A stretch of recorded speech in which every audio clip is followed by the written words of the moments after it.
Hello and welcome to season 2 of the SPL. Last season we saw some breathtaking matches, some good finishes, some Apple, C+, and so forth. And yet tonight we're coming with 3 new additional players to the platform. You know, we had 3 players going down and 3 players coming up. But tonight we've got a blockbuster to start it all out, where we've got Shane up against Aaron to start things out. But beforehand, let's get to hear what the players had to say prior to these matches tonight.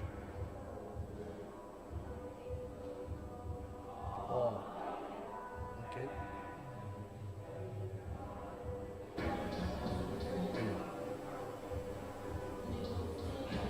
1, 2.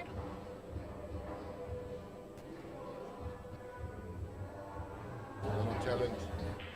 You need to practice to keep up with these guys. Otherwise, it's not worth playing there. I'm ahead of them. We'll give it a go again next year. Absolutely. I think no one is in any doubt here as to your potential to actually win a tournament like that. You ended up 4th on the log in the last season. What are your goals and aspirations for this season too? Well, to be better than 4th. I messed up the last season, the last 2 matches. Hopefully it doesn't happen this year. We'll try getting going from the beginning. Awesome. And what do you think of the new recruits entering the pro division? Do you think they fancy their chances against a player of your caliber? I'm talking about the likes of Quinton, Luwellyn and Quinton. I'm sure they do. It's not that simple playing on this table. Hopefully they get going. They 3 good players that came in. We can't judge them. But when we play them, we have to give it our best. That's great. I'm sure you absolutely will do that. All the best for the season, and I hope this first opener match goes well for you tonight. Thank you, Mish. Good evening, Aaron, and welcome back to season 2 of the Pro League, Super Pro League tournament. I first want to say well done on your runner-up achievement last week. You played through a very tough field and had a very intense final against Alvin. How did that make you feel losing in that decider frame? Well, it made me feel good going into the next season. Obviously it's not nice to lose a final, but it makes me excited. It makes me realize how much I miss this and how much I want to get back into it. So I've been looking forward to tonight. That's great. Last season you ended up 5th on the log. What are your goals for this season? How do you fancy your chances of getting into the top 3? I think they're good. My target is to finish number 1. I don't want to hold anything back, and I think everybody's got the same target in mind, but I'll be going for it and doing my best all the way through. And do you have any sort of game plan going into this season in terms of racking up the most amount of points that you can? Basically, I just need to start better this season and just keep my head, and then just try and get a few more breaks and finishes than I did the first season. I think that's where I was lacking a lot. Well, I'm sure everyone feels a bit nervous going into this first match. I'm sure you feel the same, but I think all of us just want to wish you the best. Play well tonight. Thank you very much.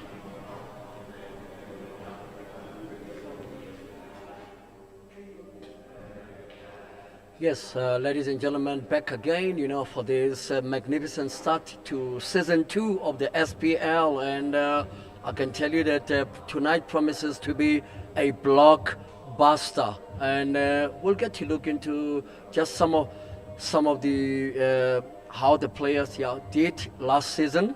And then with me here, it's none other but my co-presenter in the form of Michelle. Robbie, Michi, how are you tonight? Hello, Prince. I'm very well. How are you? Yes, important month. You know, in South Africa, it's Breast Cancer Awareness Month. You see me in pink, and it's wearing also the pink, colors great. of the SPL.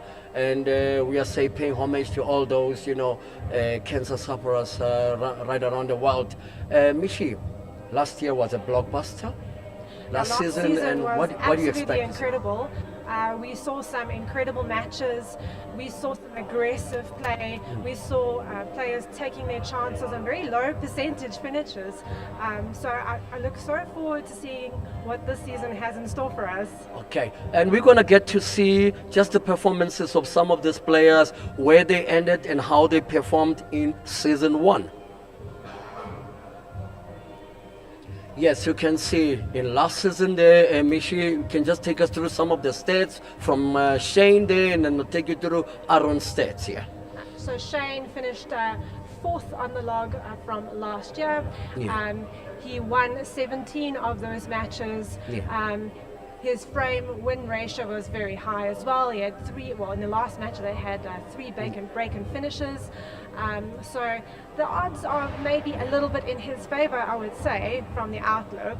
Yes, Aaron also did well, ranked number 8, and he had 44 points that he tallied. And what we could say is, if he can put together those type of statistics and performance tonight, maybe he can have an improved season 2. I agree on that. I mean, as Aaron went through the season, he just got stronger and stronger, and he proved that again last week by making it all the way to the finals of that tournament, very narrowly losing to Melbourne in the end.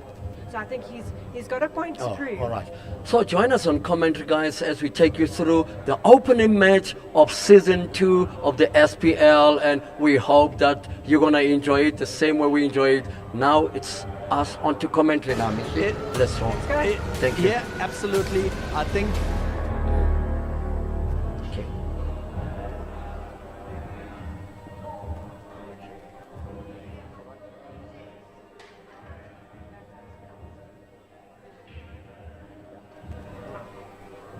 Okay, players, you can walk in now.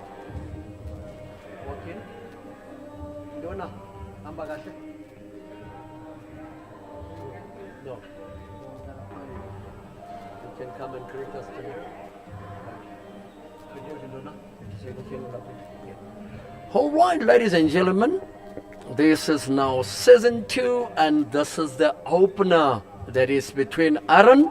That is Aaron Denny that you're watching here on the screen, and then his opponent tonight is none other but Shane Pillay. And Michi, what are you expecting out of this matchup here? I mean, looking at their points tally that was last season, what can you certainly expect from this match? Well, from Aaron, I'll expect the same creative finishes, the same fast play that we are accustomed to seeing from him.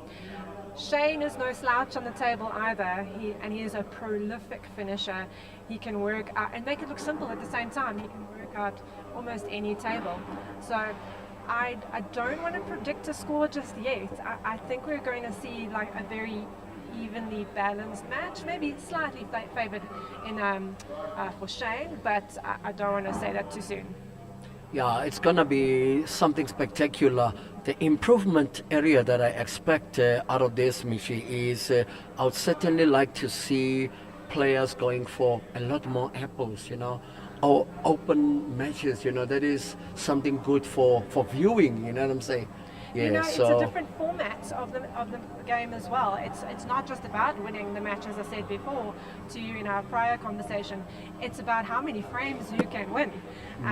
So you have to go for those finishes in the relatively short time frame that we've allocated for each match. So it changes your mindset just a little bit, but it also, I feel like it harnesses your focus even more to make sure of those finishes.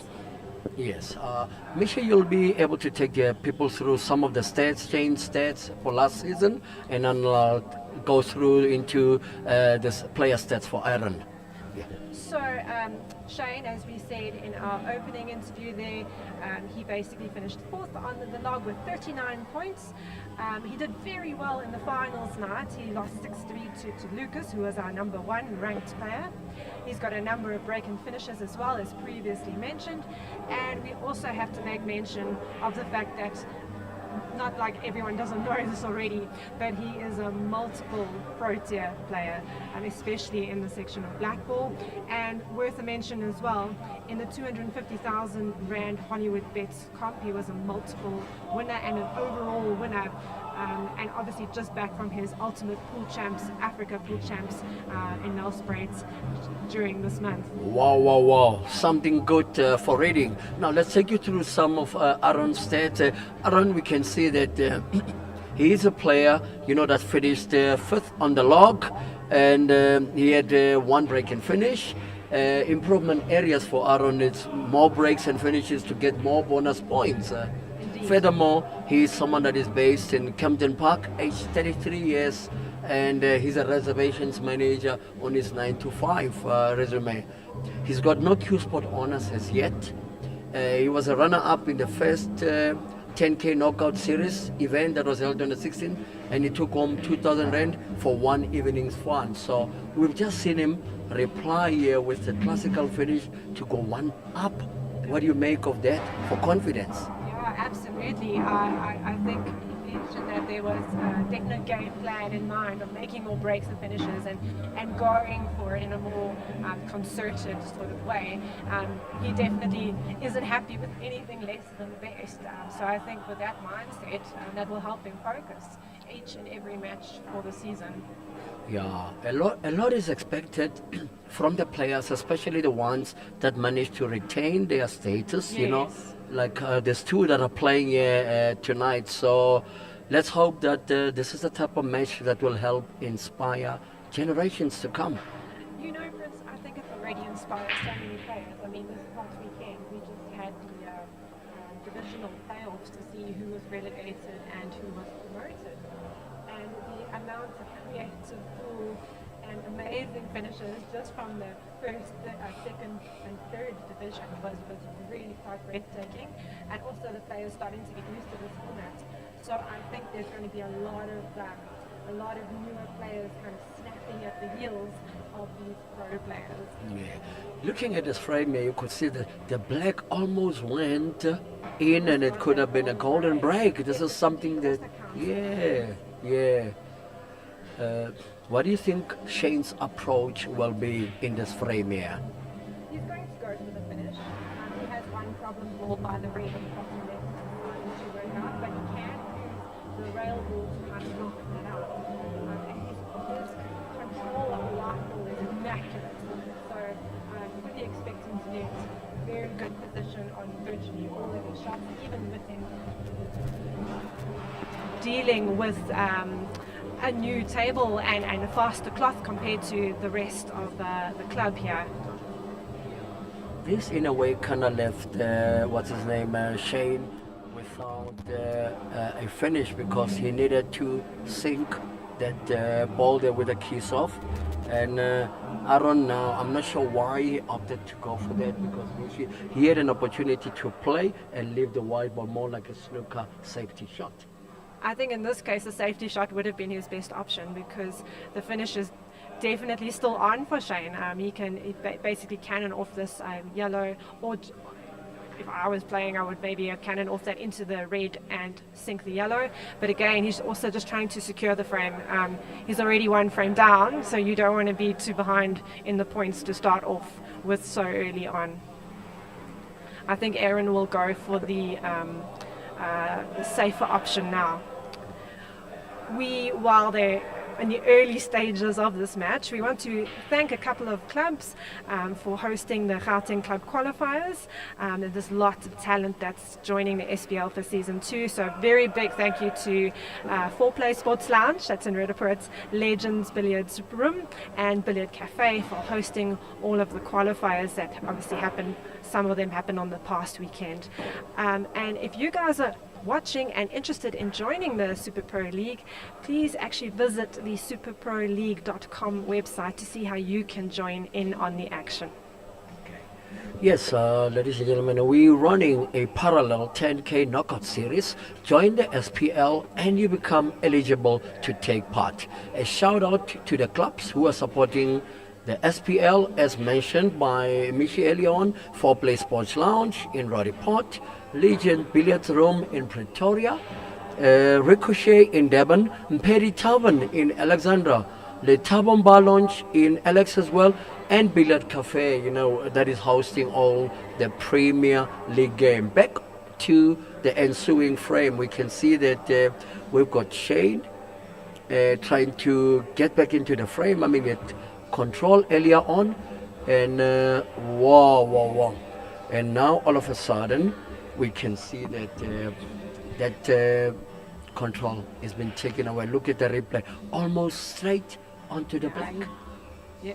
And also is very unlucky to just not to brush any of those yellows on the way past.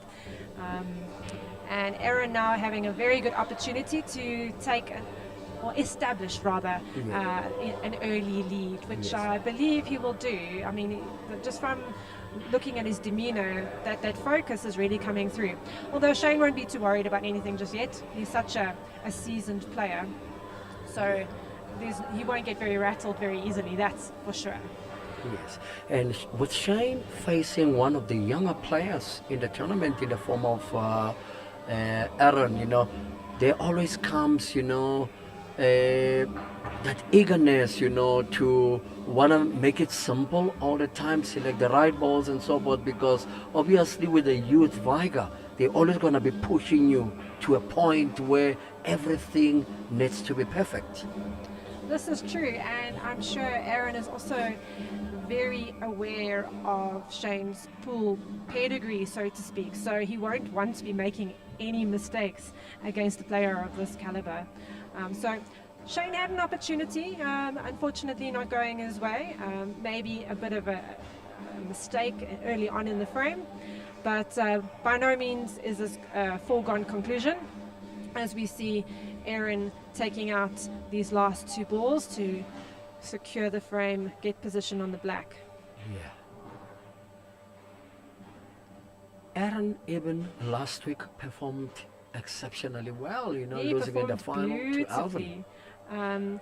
It was expected that Alvin would take that final, but Aaron really showed a lot of class, and he had an opportunity to take that decider frame.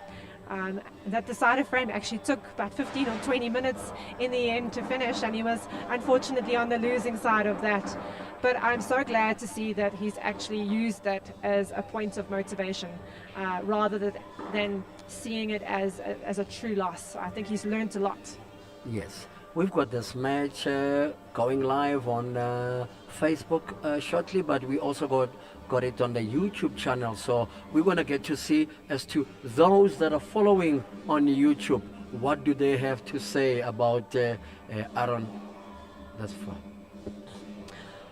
So just to give you guys the lowdown on the knockout comp that happened last week. For those of you who didn't watch, Alvin Naidu won that first knockout series event, and he managed to take home 6,000 Rand for a night's work. Not bad. And as I mentioned, that sudden death frame, that decider frame, was quite intense at the end of the evening, and it eventually went the way of Alvin. And obviously Aaron also not going home empty-handed. He took home 2,000.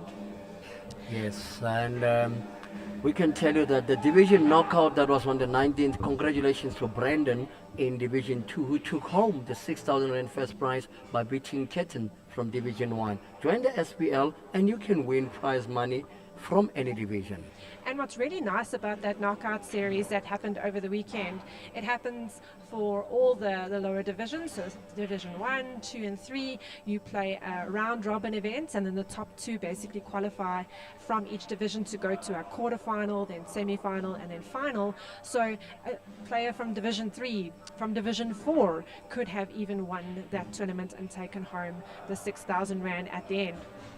It's a great deal of fun. You meet new friends, you play some pool against some great players, so it's really, really a good way to get exposure and experience in the game. So from personal experience, I would highly recommend joining the SPL and getting access to all these different competitions and possible prize money.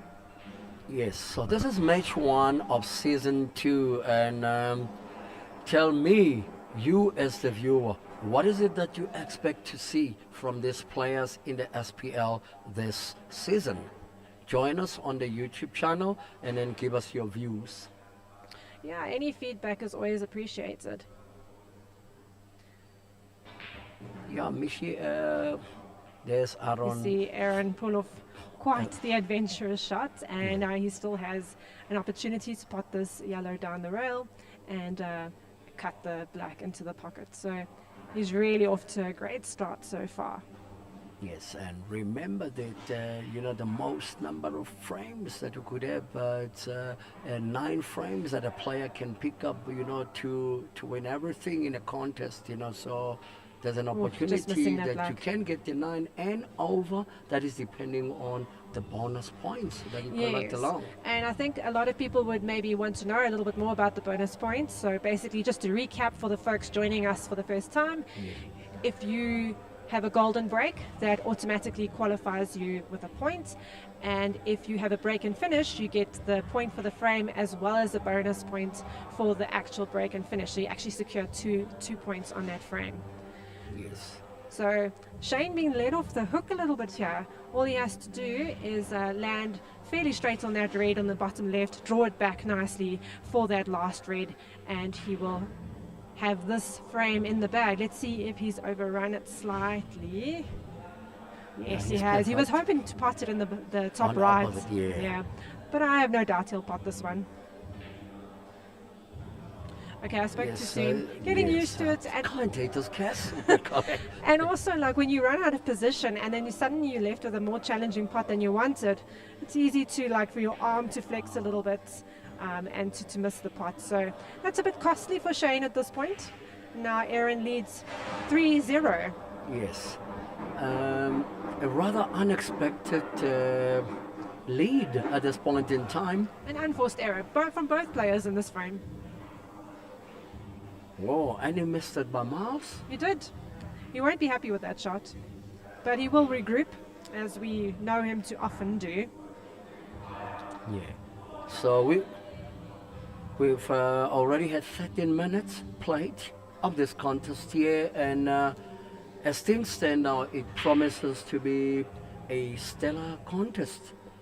Oh, absolutely. I mean, these players were ranked quite closely in the last season, so it's anyone's outcome, really, anyone's game. Let's see how Aaron breaks off in this frame.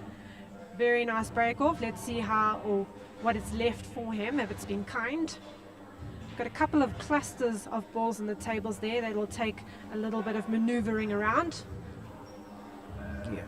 He just needs a good opener. Yeah. If you are supporting a community project or a youth development initiative, would like to promote it, contact the SPL team and tell us why you love your community. So important to grow this sport with the youth and also with women. And on that note, I'd like to make mention of an upcoming Ultimate Pool ladies tournament that's happening at Winston's the 8th and the 9th of November. It's set up like the Ultimate format with round robin play, plate events, knockouts. So ladies that are watching, if you haven't entered, enter. It's a great way to bond with the ladies in your community. It's for us to get exposure in the game, lots of game time, lots of table time, and hopefully make a few bucks at the same time. Yes. I wonder, Michelle, looking at this matchup here, the type of nerves that comes into play, knowing that, you're playing such a huge match, the opener of a season, No, absolutely. Even in soccer, it's never easy, the season opening match. It's never easy. You would much rather be settled in and have an opportunity to watch another match, see how the table's running. So I can imagine, although they're very good at hiding it, I can imagine that there's always going to be some nerves. But nerves are good. Nerves help you focus a little bit better some of the time if you let them. Yeah. Aaron's got his trademark red glove. All he needed was my red cap. Then it Yeah. could have been complete. Could be matching, yeah. And he's also got the pink shirt, so you guys could have been twins. Yeah. Yeah. So let's see what Aaron does with these reds. Got a nice There is opener there. Shane's wife. There is Chantal, the Chantal, ever-present, and, great lovely supporter. Chantal. Mm. So she is probably one of the greatest supporters in this country. And there is scarcely a pool player in the country who doesn't know who she is. Yes. And Michi, what kind of struck me tonight was when Aaron walked in, to the podium, and I said to him, to the arena actually, I beg your pardon, I said to him, you looking relaxed, Yes. much better than any other week I've seen Oh, you, Aaron. absolutely. I saw it straight away. There's an air of confidence, quiet confidence. It's definitely not. It's never an arrogance to him at all. But there's just a concentration. There's a confidence to him, and he's just made this finish look very simple. It is relatively simple, but when your nerves are running high, your adrenaline is running high, it's easy to run out of position. And he's just focusing on every shot, taking his chances when there's a mistake, and he's capitalizing on it, and he finds himself now 4-0 up. Yeah. Oh, it would be nice to see the replay of how he went down on that black. Yeah, he certainly hit that in with a lot of authority. That's right. So Mishi's taking us through that black there to tell us how it looked like for Aaron to actually go down and sing that black. Well, he certainly like jumped up from the shot a little bit, which is kind of like his characteristics, his style of play. But he just potted with a lot of center, punched it in. He didn't try and finesse it in, but he had a good degree of control with the shot still. And when you're confident and your shots are flowing, then it's just easy that the pockets will look like buckets. All right, guys, this is a moment where we would like to thank our main sponsor, that is Sombani Group of Companies. Also thanks to Nooks Creative for the branding, Q Sport Africa Media and the production team, and Billiard Cafe. And also just to mention, once again, thanks so much to all the players who came to the division playoffs for promotion and relegation over the last weekend, and well done to all of you. It was a grueling weekend of play, and there were several clubs who took part in the Division 4 playoffs, from what I understand. You can also go and check out who got relegated and who got promoted by visiting superproleague.com. We would like to make special mention of our brand new Premier Division players in Luwellyn, Quinton and Quinton and Duna. So well done to you three gentlemen for making it to the ever contested Pro League. Yes, thank you, Mishi. And we're seeing a frame that seems delicate here. And with Shane being down, there's no better time than now to try and stage a fight back. Yes, and at this point, he would want to start securing points. It's not about the fact that he is in a losing position right now. He needs to get points on the board. And that makes a difference at the end of the league as well. So whatever points he can secure, now it's about not making flashy finishes. Read the frame for what it is. Aaron playing a little bit of a loose shot there. The jaws are a little bit unforgiving. And Shane has a little opportunity here just to make his way back into the match, to settle himself on the table and to start his normal free flow play that we are so accustomed to seeing. One of the nicest discussions that we've had about pool, I had a chat just the other day with my little bro, and I said to him, irrespective of the scoreline in a match, in a session, there's always going to be two halves. Always. To that particular match. There's always a swing in momentum. Yeah. It's very rarely just a one-sided affair. You can be, I've had experiences, you can be in a very important match, a quarterfinal, a semi-final, and you can find yourself 5-1 down, and you can fight your way, and suddenly find yourself in a decider instead of losing like 6-1, 7-1. So it's never over till it's over. Yes. So that's the sort of mindset that Mr. Pillay finds. Look at that shot there, that double drop there. Awesome shot, brought to you by Q Sport Africa Media, your number one provider of Q Sport solutions in Africa. So the Reds sitting quite nice and open. And Shane hasn't got too much work to do. He's just got to make sure that he has the correct flow onto that black ball at the end. There's no real problems for him to sort out there. It's just simple cueing, make sure of your shots. Yeah, looking at the setup of the balls here, it looks like... the center red first, and then the cushion. and then he'll sort out those last two closest to us on the screen. Delicate little shots are required. Yeah. The ball selection, yeah, He's got that last seems read to on be the right hand not side the as well. easiest in terms of the layout there, because he needs to come perfectly onto those last two balls. Yeah, and I feel like he maybe didn't get enough angle to get through to this red that's more in the center. So he tried to force it out a bit. He tried to force it back as well to loosen those two. But the problem with that is he ended up lying close to that yellow that's on the left-hand side. So maybe a little bit more forethought with that red further up the table would have made it a lot easier. Yes.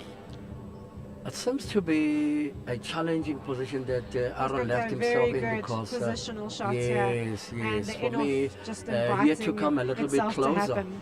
Yeah, and remember the ball skids a little bit on this cloth, so it's to get that left hand side.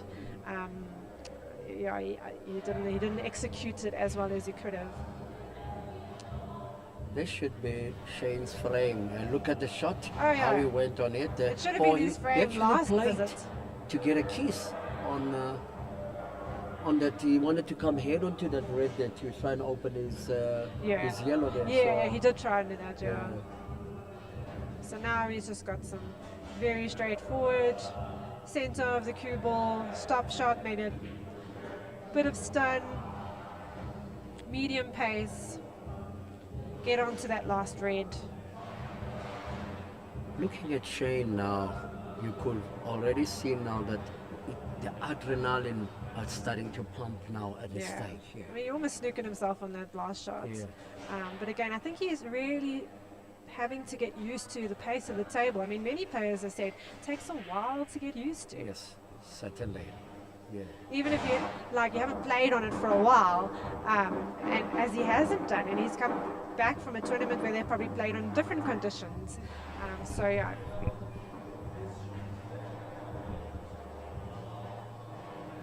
It's nice to see Shane have one on the board. Let's have a look at that shot that Aaron pulled there with two balls going in. What do you have to make sure of that It's such a scintillating high shot? risk shot.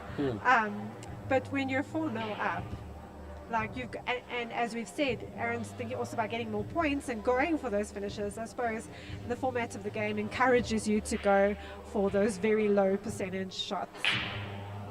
It also makes it more entertaining for the viewers to see.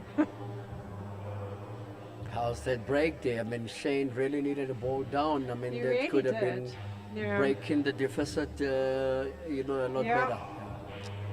So now we're going to see that Aaron is going to go for the yellows. He misses that first pot. I almost thought that reds didn't look too bad as an option either. Aaron felt differently. So Shane still has a bit of work to do, so he can pot the one yellow through the other two yellows into the top right hand pocket on the other side of the table. But he's just got to assess his options quite carefully here, and he's going for a bit of a safety. He's trying to bait Aaron a little bit into going for that opening shot and eventually leaving him more open on his reds. Yeah. But let's see what Aaron does. Is Aaron going to be adventurous and brave? It's going to be very hard to get a snooker from that point on. It's just And about he- creating distance to make the first part difficult in this case. Yeah. And he, in the process, opened up the reds. So Shane going for another tactical shot there. Yeah, he could have cut one of those reds into that one pocket. But again, it's risky. I mean, his other reds are not in great position. So your best bet is then to leave it safe, which he hasn't really done. That yellow goes very nicely into the middle pocket, and it's going to leave him with a number of options thereafter. There we see Shane, and he missed. We saw the a couple key of players yellow. battle with that center pocket. It's almost Yeah. misleading in a way. If you don't really focus on the pots, you don't get it. Yeah, in some major matches, the center pocket seems to be the ultimate test. If you play on the Rasson tables overseas, you can cut anything into the center pockets. They feel they feel that open. But on this particular table, I mean, we saw we saw you miss some sitters in front of the pockets in that one competition. But not just Lucas, everyone's been missing in that centre pocket from what I've seen. A very good shot by Aaron there to open up his path to try and go for the finish. Yeah, he's So- got just a little bit of work to do with that yellow next to the red. He's got the only one that really pots in is the top right-hand pocket, and then he's just got to make sure that he gets nice position on this last yellow. If it squeezes past the red into the bottom left, he's just checking nicely to see exactly where he wants his white, but also the angle that he's leaving himself on that last yellow to see if he can leave himself a nice easy shot on the black. So thinking of that position like 2-3 shots ahead is so important.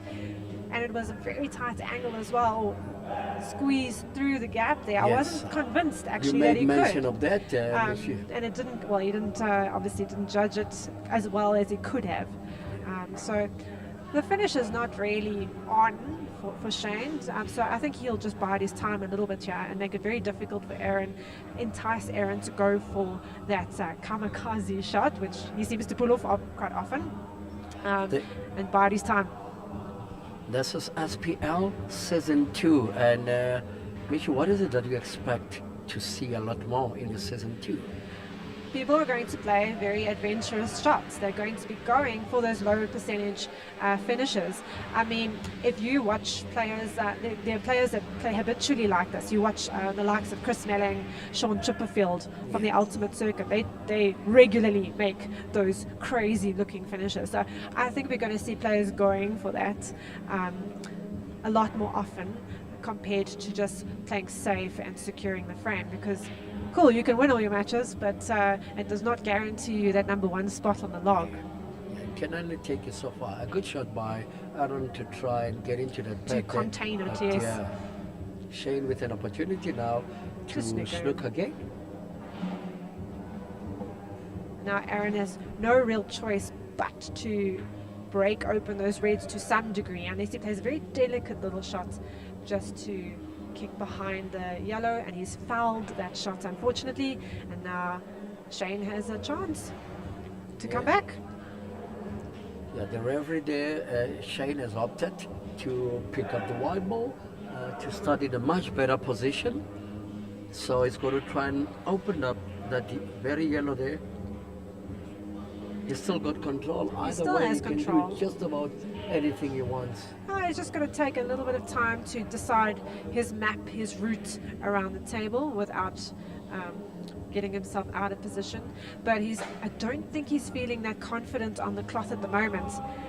If that was a league match, I would fully expect Shane to finish that frame, fully. Aaron does have a chance to go off the back cushion and make that yellow go off the red. And he's done If something yet you've gotten completely the different. double drop. He nearly did. I half expected him to go for the kiss off the red into the center. Yeah. But he obviously at could that see shot through the again. gap, and that's quite an audacious shot to go for, and he nearly pulled it off. So that would have been on the highlight reel if he had pulled that off. Definitely. Of the entire SPL. Well, of these matches, yes, for tonight. So once again, Shane just got to back himself a little bit more. I feel like he's holding back just a little bit. Yes, his body language. So he's really just got to trust his cueing, because he has one of the most beautiful cue actions in the game. Just got to trust that. Play your shots. Be confident. I mean, that's a beautiful positional shot. It's precisely what we would expect from Shane. Let's get to see how he positions for his next shot there. Yeah, he just stuns it off the side cushion. Stunning shot, so to speak. And then again, he can just stun this red in, leave himself with the center red straight on the black. Yes.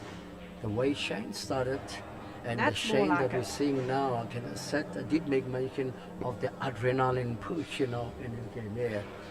It's almost like he's just starting to find his rhythm. He's settling a little bit. And Chantal obviously sensing that he's starting to grow in confidence as she cheers on for her husband. Now the score is 4-2. And we got under 20 minutes left. Let's look at that replay there where Aaron Oh. almost produced Almost. the double drop Beautiful shot almost. of the year. Unlucky. I don't think Aaron will be worrying too much. I think he'll be just itching to get back on the table to make more finishes. Those that are following the action, please let us know who you are, where you're watching from, and how you're finding the action thus far. Shane to break off.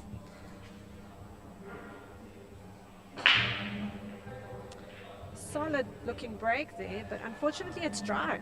Yes. And he's left Aaron with an easy opener, and those reds are looking very inviting at the moment.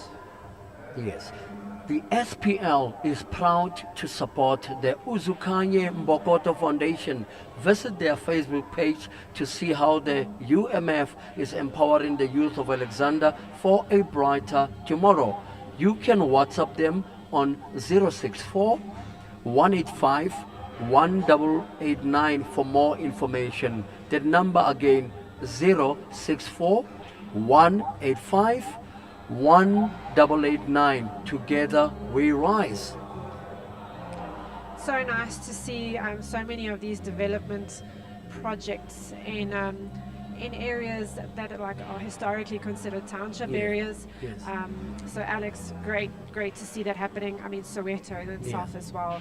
Yeah. I mean, the talent coming out of these places is just incredible. Long may it last. Aaron playing a few reckless shots there. And just to comment some more on the aspirations of youth development, have you guys heard of stepping tennis? There's a great new playground sport. All you need is a tennis ball and some used car tires. So check out the Stepping Tennis Foundation on Facebook. As a growing sport ourselves, we're always keen to support any of these initiatives. Yes. And people, as a point of interest, my co-presenter here in the form of Michelle competed in the SPL divisions, won all the matches, and still didn't get promoted. So tell the just to people how correct was that, I didn't make the quarterfinals. I was playing in Division 3, and while I didn't make the quarterfinal knockout section, I made the top 3 at least. So I did get promoted at least to the second division. But it was such an interesting statistic. You can win every match, but if you don't accrue enough points, you don't necessarily get promoted. So it just puts a different spin on the format of the game, and it's something that players have to adapt to. And we're so used to battling into a winning position rather than going for attacking pool. So I'm very excited to be playing in the second division, but well done to my fellow competitors who did make it into the quarterfinals in the form of Ndumiso and I forgot who else it was. Denver? Denver, yes, Yeah. sorry Denver. He won't be impressed with me if I forgot that. But yeah, they played very well, and they won. They just played so many frames and made so many finishes that they just got all those points. The one match, which was also only 50 minutes, they played 16 frames. So yeah, an incredible amount of pool. Shane with a chance now to annex this finish, but his plant did not work out well now once he It reported. really didn't work out as well as we'd like. So Might just it's go for a interesting. snooker, yeah. Yeah, I reckon to secure the point. I noticed Aaron, I mean, he's got a very flamboyant style of play, but one or two of his shots came across as reckless, but once again, he's going for it, and he's backing himself, taking his chances. But now he finds himself in a bit of a sticky situation and could soon find that there's only 1 point difference between him and Shane. Sticky situation indeed. I mean, Michi, when you have to look back into where this frame Oh, it's started with unfortunate. Shane in complete control and the second half of one frame. Yeah, and I think Shane's experience is coming through. Yeah, just those decades of experience, just allowing him to sneak back into the match, just allowing him to secure the frame.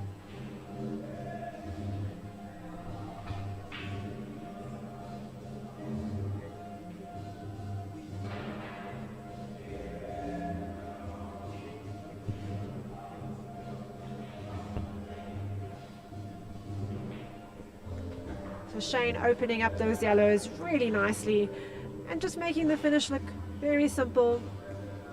He's trying to keep his white quite close to his work as well. He wants a nice little angle on this yellow closest to the right hand top pocket. He just wants to end, well, he could do it either way, but he ended up with a bit of a bigger angle than he expected. So now he's just going to drop this yellow in, leave the white off the cushion, and then he's got a simple black pocket in that center, or center pot in that black. One more pot, then in it's the going to center be pocket, I 4-3. should say. Yeah. Yeah.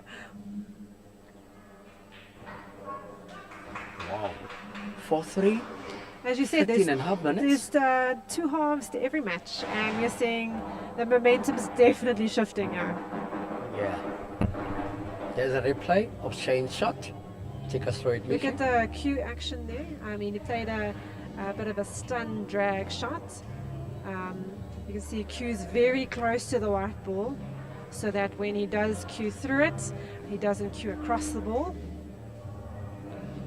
Thanks to 4Play Sports Lounge, Legends Billiard Room and Billiard Cafe for hosting the Quinton Club qualifiers. Some quality talent has joined the SPL for Season 2. Visit superproleague.com to see how you can join the SPL. There we see Shane breaking now Is in that frame white gonna number sink 8. in the center? Nope, he's very lucky there, not to end off on that break. Nice Right. solid break.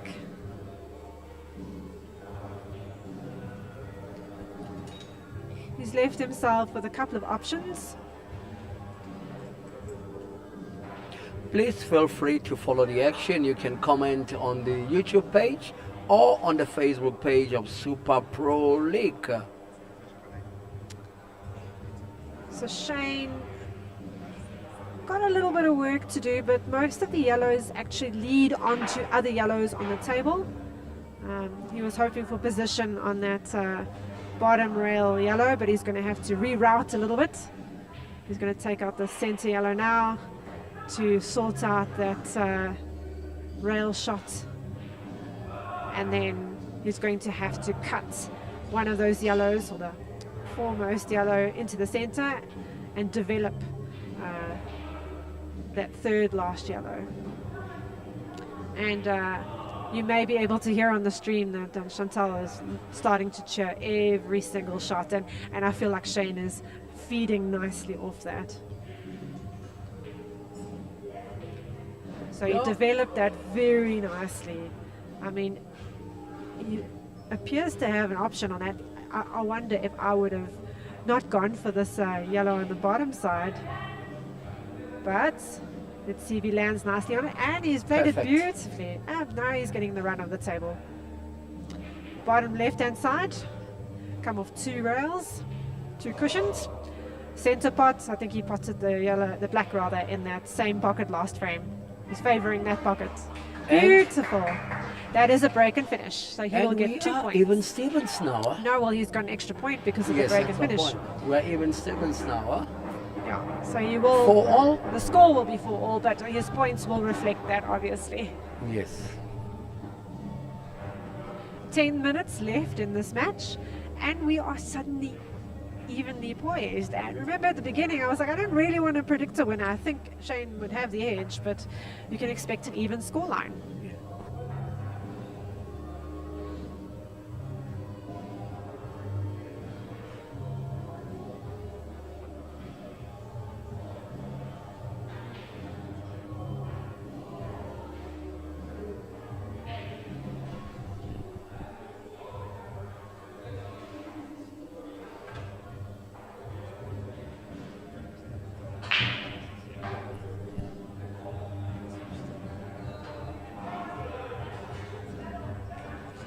Once again, Shane has found a way to sink some balls off the break. The score is 5-4 to Shane, courtesy of the extra point from the apple that he got. And I can tell you now that it's all guns blazing. 9.5 minutes left on the clock. Mishi, who's your pick to wrestle this match now? I think, yeah, if Shane gets this pot in, because he's taking on a bit of a tester, and he's played it so nicely, then I would take him to make another finish. So the yellows were the best option. It was just that opening shot that you have to secure. So let's see how he works out the rest of these. Now he can play a combination shot, and he's done that really nicely. Where is he going to land? He's got the yellow on the right hand side near the bottom of the table, and he's going to pot that one, leave himself a little bit of angle so that he can work out or develop that problem yellow and knock the red out the way a little bit. I don't think he's got an angle to do that, so he might just have to use one of the other two yellows on the right hand side to develop it. But he's opted to run through, so that was also a good option. So if he plays a little bit of drawback, then it's going to be easy to get position on one of the yellows. What he's doing now, however, is he's opting to sink that yellow into the center. He's going to have to draw that yellow back to pot that remaining yellow perhaps in this bottom left-hand pocket. Yeah, he also had an option, Shane, if Yeah, you looked it I up. feel like he could have gone yeah, for that one sooner. yeah. But let's see.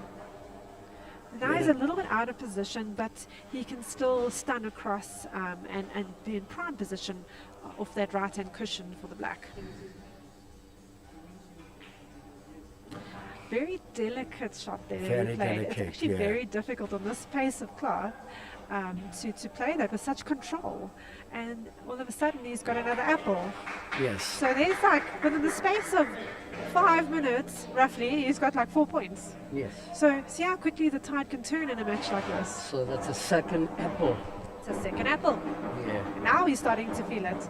And it Yes. must be so difficult for Aaron. I mean, like, he hasn't been playing terribly. I mean, he missed not 1 or 2 shots, but now he's stuck in his chair. And then he's just seeing his opponent rack up finishes. So it's quite humbling, quite difficult to maintain your patience when you know your opponent is starting to play really well. That just gets to show you how things can turn around right here. And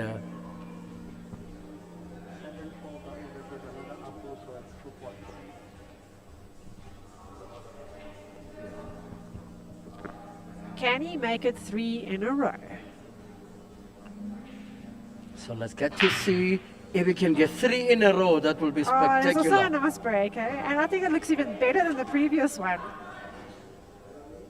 Got a problem red by the black here. Yes. The others are sitting in prime position. But this bottom red closest to us, he can use an angle on that to develop that red a bit further. And on this break, Mishi, he went head on. First ball. Yeah. A lot of players opting for the second ball break to try and get that golden break. Yeah. His key ball here will be the red here towards the the bottom, bottom left here to Because be able to use it to he's break got to open use the here. cushion, use a bit of side to try and break open that little pack. The question is, like, do you do that earlier while you still have bankers left on the other side of the table, or do you leave that to your last ball, which is a little bit risky to do? So I think he's going to use the angle that he has now to actually loosen it right now. Could this be the right time now, Mishi, to go for it? There, Perfect. it worked out perfect. Perfect. Now What he's a starting pillar to of a play shot. like the world's player we have become accustomed to. A little bit of awkward queuing here, but that should be. He's a little unlucky there. Now Yeah, he's he not needed the to black, come- a little bit awkward. That same yellow there blocked his path. Yeah. Shame, so man. when you're queuing over the ball like that, it's hard to get that perfect control, isn't it? So now he's snookered himself a little bit. And he is going to use this bottom cushion. He's going to try and use 2 cushions to pot that top left-hand red. So quite a tricky shot to play. He's got to miss all the traffic on the way, including the black. But if he pulls this shot off, that'll be for the highlights reel, I can assure you. So he's made contact with the ball, but he had to hit it perfectly in order to pot that, and he's very disappointed there. I mean, he had it looked so open and so simple after he did that beautiful opening. That What a shot by Aaron there. Yeah, Aaron landed in a very nice position. Yeah. Yeah, let's get to see. There's 3.5 minutes left. Can he be able to take this one? Yeah, I reckon he can, but I want to see if he's going to try and use one of the yellows to develop the black, because that black is going to be challenging if you leave yourself with a long rail shot. I mean, the doubles are fairly straightforward once you understand the cushions, but I think developing that black early on would be beneficial. If he's got a little angle, he may choose to run through and develop the black. He's developed the black beautifully, but he missed the pot. Focused on developing and forgot to pot. And he knows it. But the thing is, he's been sitting for a while away from the table, so you're hard pressed to criticize. Not that you're doing that, but hard pressed to criticize someone for not making that shot when they're not their rhythm has been disrupted. Yes, disappointment. For Aaron, Yes. I mean, that was more in a canter, but then Shane picked up momentum. It goes back to what I said to you. She said Cueing you'll beautifully. always have two sides, two halves to a every match. And match. hope you enjoyed this first one here, guys. There's a few minutes left. I'm not sure if this will be played to that finish. Let's look at that replay there. I mean, they say one of the key aspects of playing pool, it's the one eye picking the pocket and the other eye being in line with where you're going to be playing the shot. That's an interesting way. It's an interesting way of looking at it. I think you've got to. I think it's just about commitment to the shot. Yes. Pot the ball first. The development comes as a result of that. Commitment for me rather than it's just about knowing exactly what you're going to do, not hesitating and not thinking about another shot or another aspect while you're queuing through the ball. Yeah, he looks very disappointed. And, Yes, it's not the Aaron that arrived earlier on, No, I mean, we can't blame him. I mean, he's been beaten into submission a little, if we're being honest. But he's got an opportunity with 1.5 minutes to gain back another point. So, cut your losses. Can he go for it? Yes, he will. Cut your losses. Play your pool. Play confident. He's always going to play confident, aggressive pool. Every point counts. Yeah. Yeah, and I think that's the mindset that he's maintaining right now. So I fully expect to see him make a tidy finish here. He started like a house on fire. Oh yeah, I mean, to go up 4-0, I was very impressed. So get rid of that frustration a little bit now, make a good finish, and then going into the next match, you're on that upward rise again.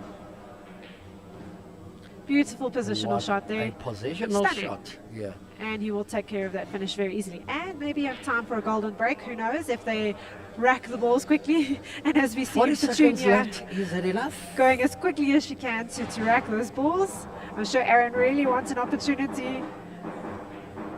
Shame, as a player herself, she understands the anxiety about using every second available to you. Yeah. So let's see. I hope. 5 the scoreline is Yeah. difficult to predict Yeah. at halfway stage. I mean, Yeah, I would have Shane was predicted like that, 3 or that 4 scoreline. frames down. Exactly. Let's see. Golden break. It's moving. It just needed to ricochet off one of those reds, and it would have happened. So, with 5 seconds left to go. 3, 2, yeah. And the match That's is it. done. We'll see the 8-5, handshake the from the final players, scoreline. and Victoria said, all right. Okay, well, we'll be back shortly, guys. Hope you enjoyed this fast feed.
Well, that was an exciting first match.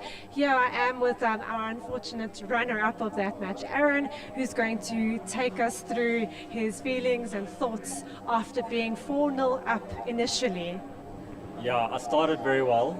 I felt like I was playing well, and then the wheels just fell off a bit. When I was 4-0 up, I felt confident, and I was going for stuff, and it was working, but it didn't quite work out with the aftermath of the table. So I started forcing things, and then Shane started capitalizing with some nice safety play. There was definitely, or this definitely was a match of two halves, and you could see the momentum change. So that last finish you made was brilliant. So I hope you take that forward into your next match as a confidence booster. Yeah, so I just knew that I didn't have much time left on the clock. I wanted to give myself enough time to have another break and see what happens. But yeah, I was playing really well. I mean, when the table was open, I was able to finish. It was just when I had to some tricky balls, then it just didn't work out for me. Well played. All the best for the next one. Thank you very much. I'm going to be joined by Shane, our winner in this first match, as he joins me. So, Mr. Pillay, well done on some impressive finishes there. How did you feel going into this when you initially went down 4-0? It was a very slow start. I just couldn't get going. Aaron played very well in the beginning. Then I had to slow him down a bit, and then I started gaining momentum. And then from there it was for me to win it. Absolutely. I remember as I was watching your match thinking that your experience and just your decades of playing experience probably has a role in slowing his momentum down. Did you use that to your advantage? Yeah, yes I did. If you watched, I snookered him a few times. Where the ball was still open, I still went for a safety shot until I made sure that it was time for me to go. I noticed as well that in the beginning maybe the pace of the table, the cloth was a little bit strange, but as soon as you felt that confidence, then you just started going for those finishes. I got a bit unlucky on my third apple on the row, I got snookered. But we'll try again next week to have 3 in a row. All the best in your next matches for next week, Shane. Thank you, Mish. Thank you very much. We will be back with our next match shortly.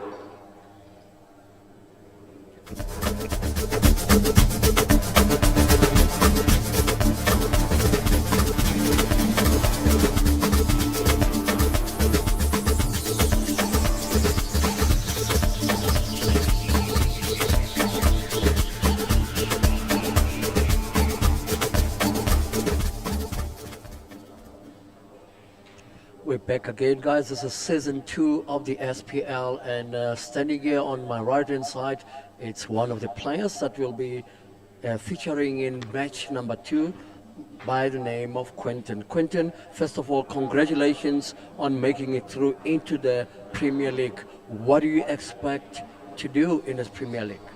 Thank you very much. Well, I expect to blow minds, and I've been practicing a long time for this, so I'm here to show what I've got. What do you expect out of this match coming up now?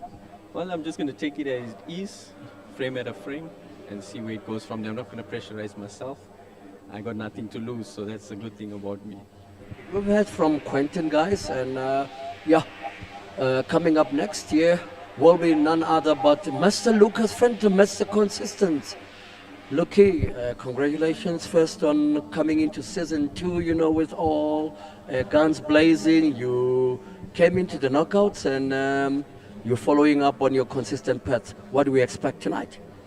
Just to continue where I left off last year. I worked quite hard again. I know what I need to do on this table, especially on the break. Breaks are important.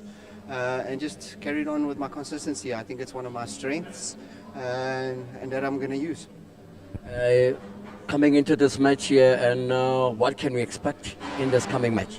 Well, I'm gonna, as always, just try and break and don't give the opponent a chance. But Quinton is a very good player, and it's my game plan. Just don't give him a chance at all. Thank you, Luki. And with that said, guys, we've heard it from the players, and now we're getting ready for commentary, where Michelle and I will be giving you the lowdown into the match coming up. Well, with those pre-match interviews done, it's very interesting that this is our second match, because in our knockout series, it was actually Quinton who beat Lucas in the first round. For those of you wondering about our rules, let's just go through them. So basically we are running on black ball rules. It's a race to 9 frames, obviously within that 50-minute time limit, like in a normal match we would lag to break. And then obviously they would go from there. Just to also let all our viewers know that please like and follow and share on all our social media platforms.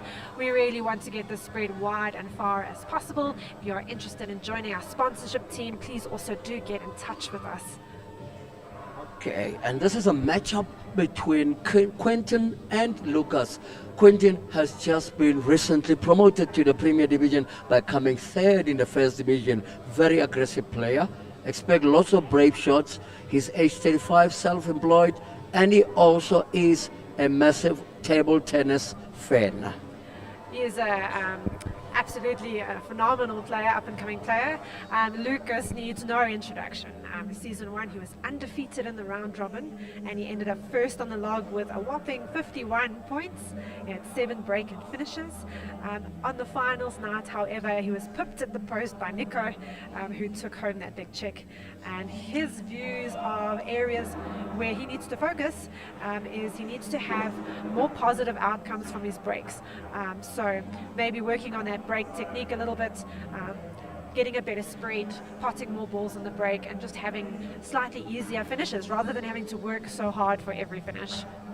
Yes, this is the second matchup between Quinton and Lucas, and as evidenced last week when they faced each other in the knockout series, this promises to be an open matchup. I feel like Quinton, or Nduna as his nickname is, Yes. he came into this match last week, in the knockout series, with a point to prove that he is up there with the best of them. And he once again did that in the division playoffs. But I feel like there might be a little bit of pressure on him this evening to kind of maintain that form. And Lucas, brand new season, such a seasoned player, I don't think he'll take or feel too down about that initial loss. He takes it in his stride, and he will just play the balls that are in front of him.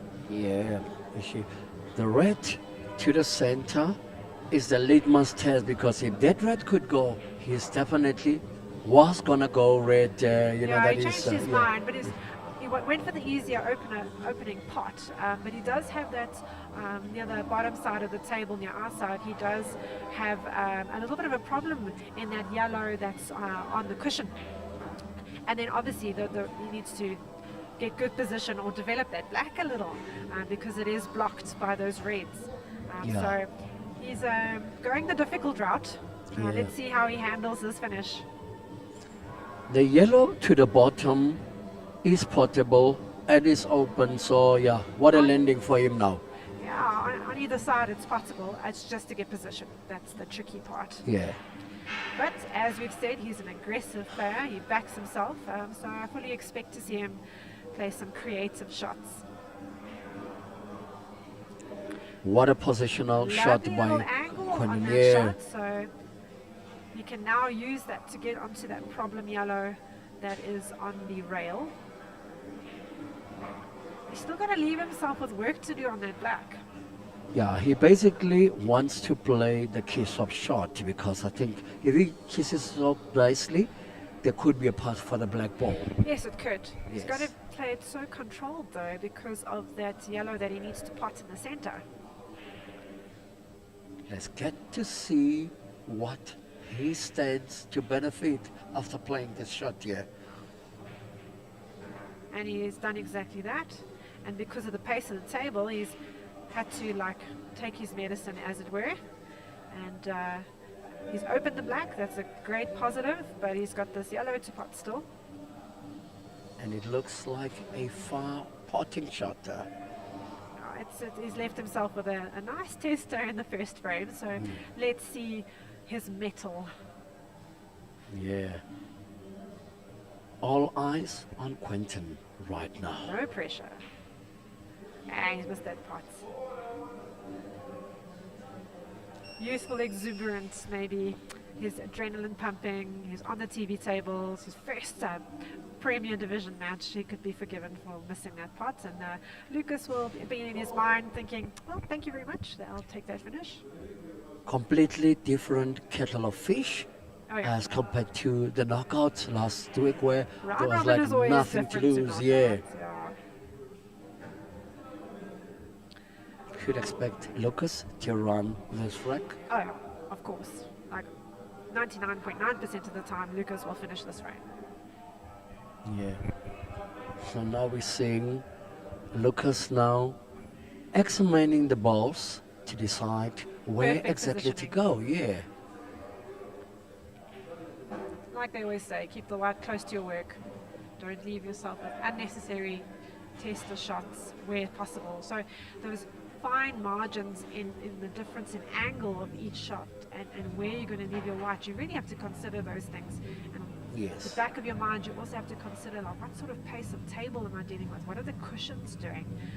So you can literally see the wheels in his head turning. He's just weighing up all his options. How is he going to make it easy for himself? Yeah. He's got quite a number of options available to him, but then the litmus test, it's how he positions for the red just past the center pocket there. I feel like it would be in his best interests to pot that down the rail to the top left, rather than leave himself with the center pocket, because he's got a little angle, it will come off the cushion anyway. Problem is, that last red, which is towards the bottom of the table, he's got to use that then to get onto his black. He might just be tested Yeah, so- right here, right now. Yeah, He's so going he's- for the options that Yeah, and you fine actually cuts to the earmarked. pockets. Yeah. And he hasn't landed great on it, but still, Snooker? he's okay. Only thing is, he's going to leave himself with an awkward last red. Especially in terms of getting the perfect position on the black. Yes.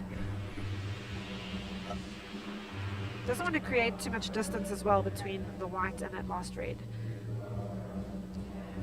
Gonna play- Remember, guys, that just last week we had the knockout on the 16th of October that Alvin Naidu won and took home 6K, you know, and that just shows you that the SPL's got a lot to offer. You know, there was some So much. surprise early exit, as happens with all knockout combat. Join the SPL and you can become an overnight giant killer yourself. Oh, absolutely. I mean, there's so much talent in all these clubs. Anyone can beat anyone on their day. As we see now, it looked like a simple finish. Just one miss in positional shot can actually make it very awkward for you. So Luke is probably opting for the snooker and developing his red at the same time, which he's done quite nicely, and left Duna with a difficult pot. Once again, we just want to mention that there are so many clubs that are supporting the SPL, so huge thank you to the following guys. So 4Play Sports Lounge in Rudderpoort, Legends Billiards Room, Pretoria, Ricochets in Durban, Mpedi Tavern in Alexandra, Letterbong Bar Lounge also in Alexandra, and of course the one and only Billiard Cafe in Rivonia. So huge thank you to you guys, your clubs, for your continued support. Yeah. What a miss there. I mean, it was rather unprecedented that he could miss there because the angle seemed to be so perfect, Nishi. He was going for the pot. Yeah. So he was going for the, rightly so, it's 0-0. So he was going for the aggressive pot rather than just trying to play safe.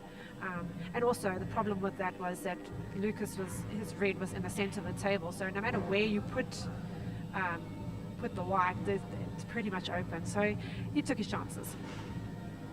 Yeah, and Lucas seemed to be having a great run of form, you know, and unfortunately, when he got to the Worlds, he seemed to be a bit overwhelmed, because he couldn't transform that form. I wouldn't say maybe over, but rather a case of maybe having played far too much pool ahead of the Worlds. I think when people go to, like, Lucas has gone to Worlds regularly, and from what I saw, he actually played extremely well. But the table conditions, the timing of the matches, and just the sheer ability of overseas players is incredible. The standard is so high. So I don't think Lucas did anything wrong. I think he prepared really well. I just think we're at a slight disadvantage in that we don't have the exact same playing conditions that they do. So to adapt to them for us, we have to do it so quickly when they get to play on that circuit every month. Absolutely, Michelle. And please remember that if you are supporting a community project or a youth development, would love to promote it, contact the SPL team and tell us why you love your community. Just to once again mention, in terms of our division knockouts that were taking place on the 19th of October, we've mentioned that we were having relegation and promotion playoffs. In the knockout section of that, it was actually Brandon from Division 2. He's also a Springbok player, by the way, Protea player. He actually won, and he beat one of the new Premier Division players, Quinton. And he took home 6,000 Rand. So lots of money in it as well when you come and enter these promotion and opportunities for Quinton to be able to run at it. Michi, it's not an easy looking table. He just played a little bit soft, He should have ended on a much better angle here. A little bit of an angle because the white's going to be traveling quite a lot now.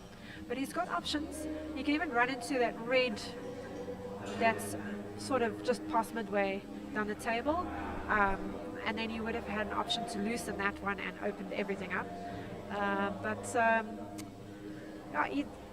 Both of them don't look too bad at the moment. So let's see what Lucas does with the setup.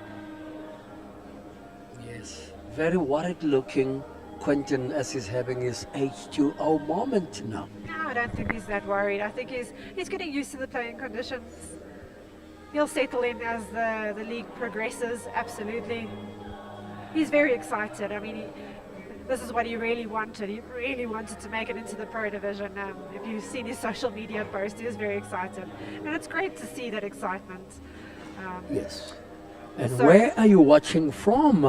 Please give us your views on the match, and even if it means just saying hi to Michi, who's doing a splendid work right here on the side here. We're going to be following on the comments here now.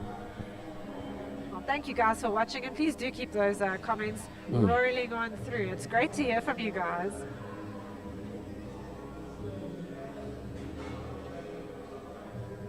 We've got a good couple of people watching here as Lucas goes. So Wade Pillay, good evening. They say they are all waiting for the underdog that is Quinton. Nduna, yes. Everyone loves an underdog, don't they? Nickerson Naidu say, my man Quinton, you got this, brother. He's got a great support base here. The Billiard Cafe is honestly like it's like a family. I feel like I have like 50 different brothers that all play at this club. So you will have a lot of people watching him tonight. Ruwen Bishondal say Lucas must give his opponents a chance this season. Well, to answer you, Ruwen, Lucas might just ruin his night tonight.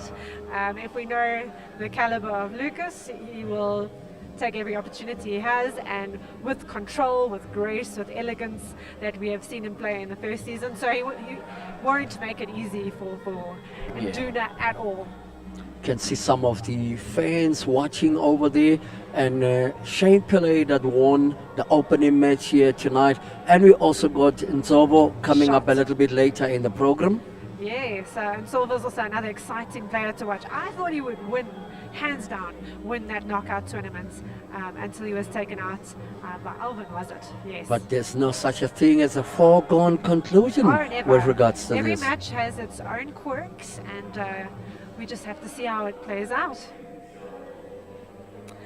Good evening, Sonskane. It's always nice to see you checking in. Yeah.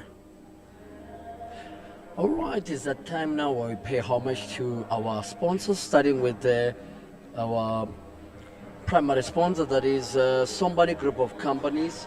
Also thanks to Nooks Creative for the branding, Q-Sport Africa Media, and the production team for always being here to give you the spectacle, and Billiard Cafe, our proud host. Without There you is guys, Lucas, this doesn't grow, so thank you so much once again. Lucas has got to play through this red to get position on that last ball. And he also has to make sure that he has a bit of an angle to also loosen the black. So he's got to play a good little shot here. How much of the cue ball does it really need in order to try and break off that black ball over there? Oh, so a bit of the top right hand spin should do the trick. Yes, And always a that- testing shot. Yeah, the throw that spin creates always makes the pot that much more missable, doesn't it? Yeah. But he still secured the pocket, so let's see what Quinton has to say in response to that. He's got a very nice opportunity to pot this, the one he's going for, in the center, and then leave an angle to break open with the next center pot, the rest of that cluster of balls at the top of the table. But you've got to play with the right pace. You can't force it. Yeah, there's a little bit of tension about Yeah, him, he's as you just could see when he punching at his shots a little bit there, yeah, it look at seems. the white still Yeah. spinning even now. And now he has an opportunity to loosen it if he played bottom right hand side. I mean, we have to play that at some pace as well. But he's opting to go the slightly safer route. He only has to wait and then get the free shot, Yes. and then he can operate. Unless Lucas can work out that shot, which I would put money on that he can do. Yes, and guess who's just checked in? Sonia.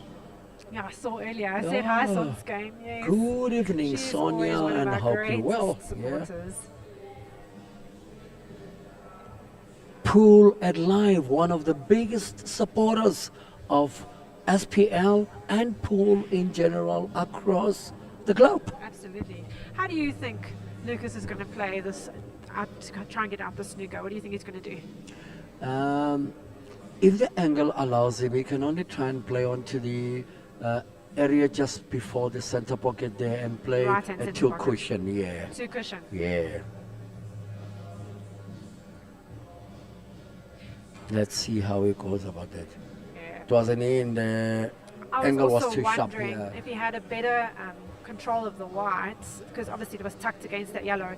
He could have played that jaw shot and tried to Yeah. sink it off down the rail. And the threat now is that the yellow ball that he moved has created Oh, an and it's easier created path. a- Yeah. Yeah, it's created a bit of a banker there for Quinton. He's just got to sort out, it didn't land so wonderfully for him, so he's just got to sort out a little problem in the middle there. Yes. He's just got Maybe to it think could through work everything. in his favor if he could have tried a safety. Just play that yellow, set it up, and then leave the white right on the Yeah. other side. Yeah. He's got angle to keep the black relatively safe by the white coming off the cushion.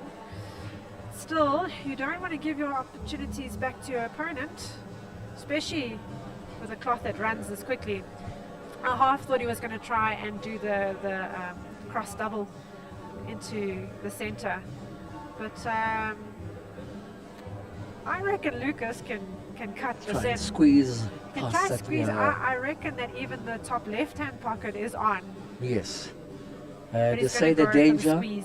is leaving the opponent on. Don't leave your opponent with a shot. If you've got a fairly straightforward finish, go for that.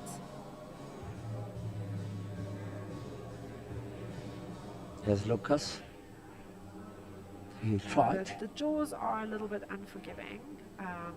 So I don't know. I might have just tried to fine cut it into that left-hand top pocket because the cloth will take it.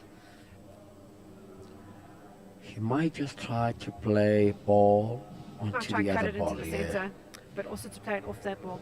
It was possible in the center. Yes. Very good shot. What was key was not giving Lucas much of a gap He on doesn't have this. much opportunity now, no. Yeah. He can go for the reverse double. He's just Which checking pocket? Amishi? centre as possible. Bottom right hand pocket, I think the yellow will be in the way.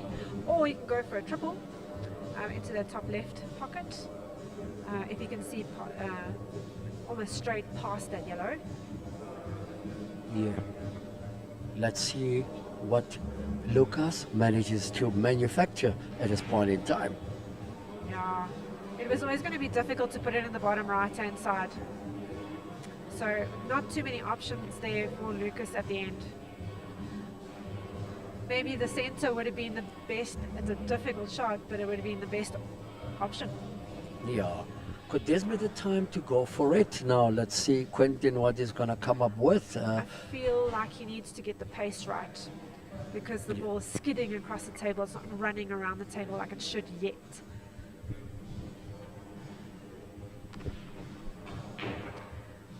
Later on tonight, you guys will get to witness the action of our brand new Premier Division players. So once again, congratulations to Luwellyn Sedgwick and Quinton Naidu, and obviously Quinton, who's busy playing on the table right now.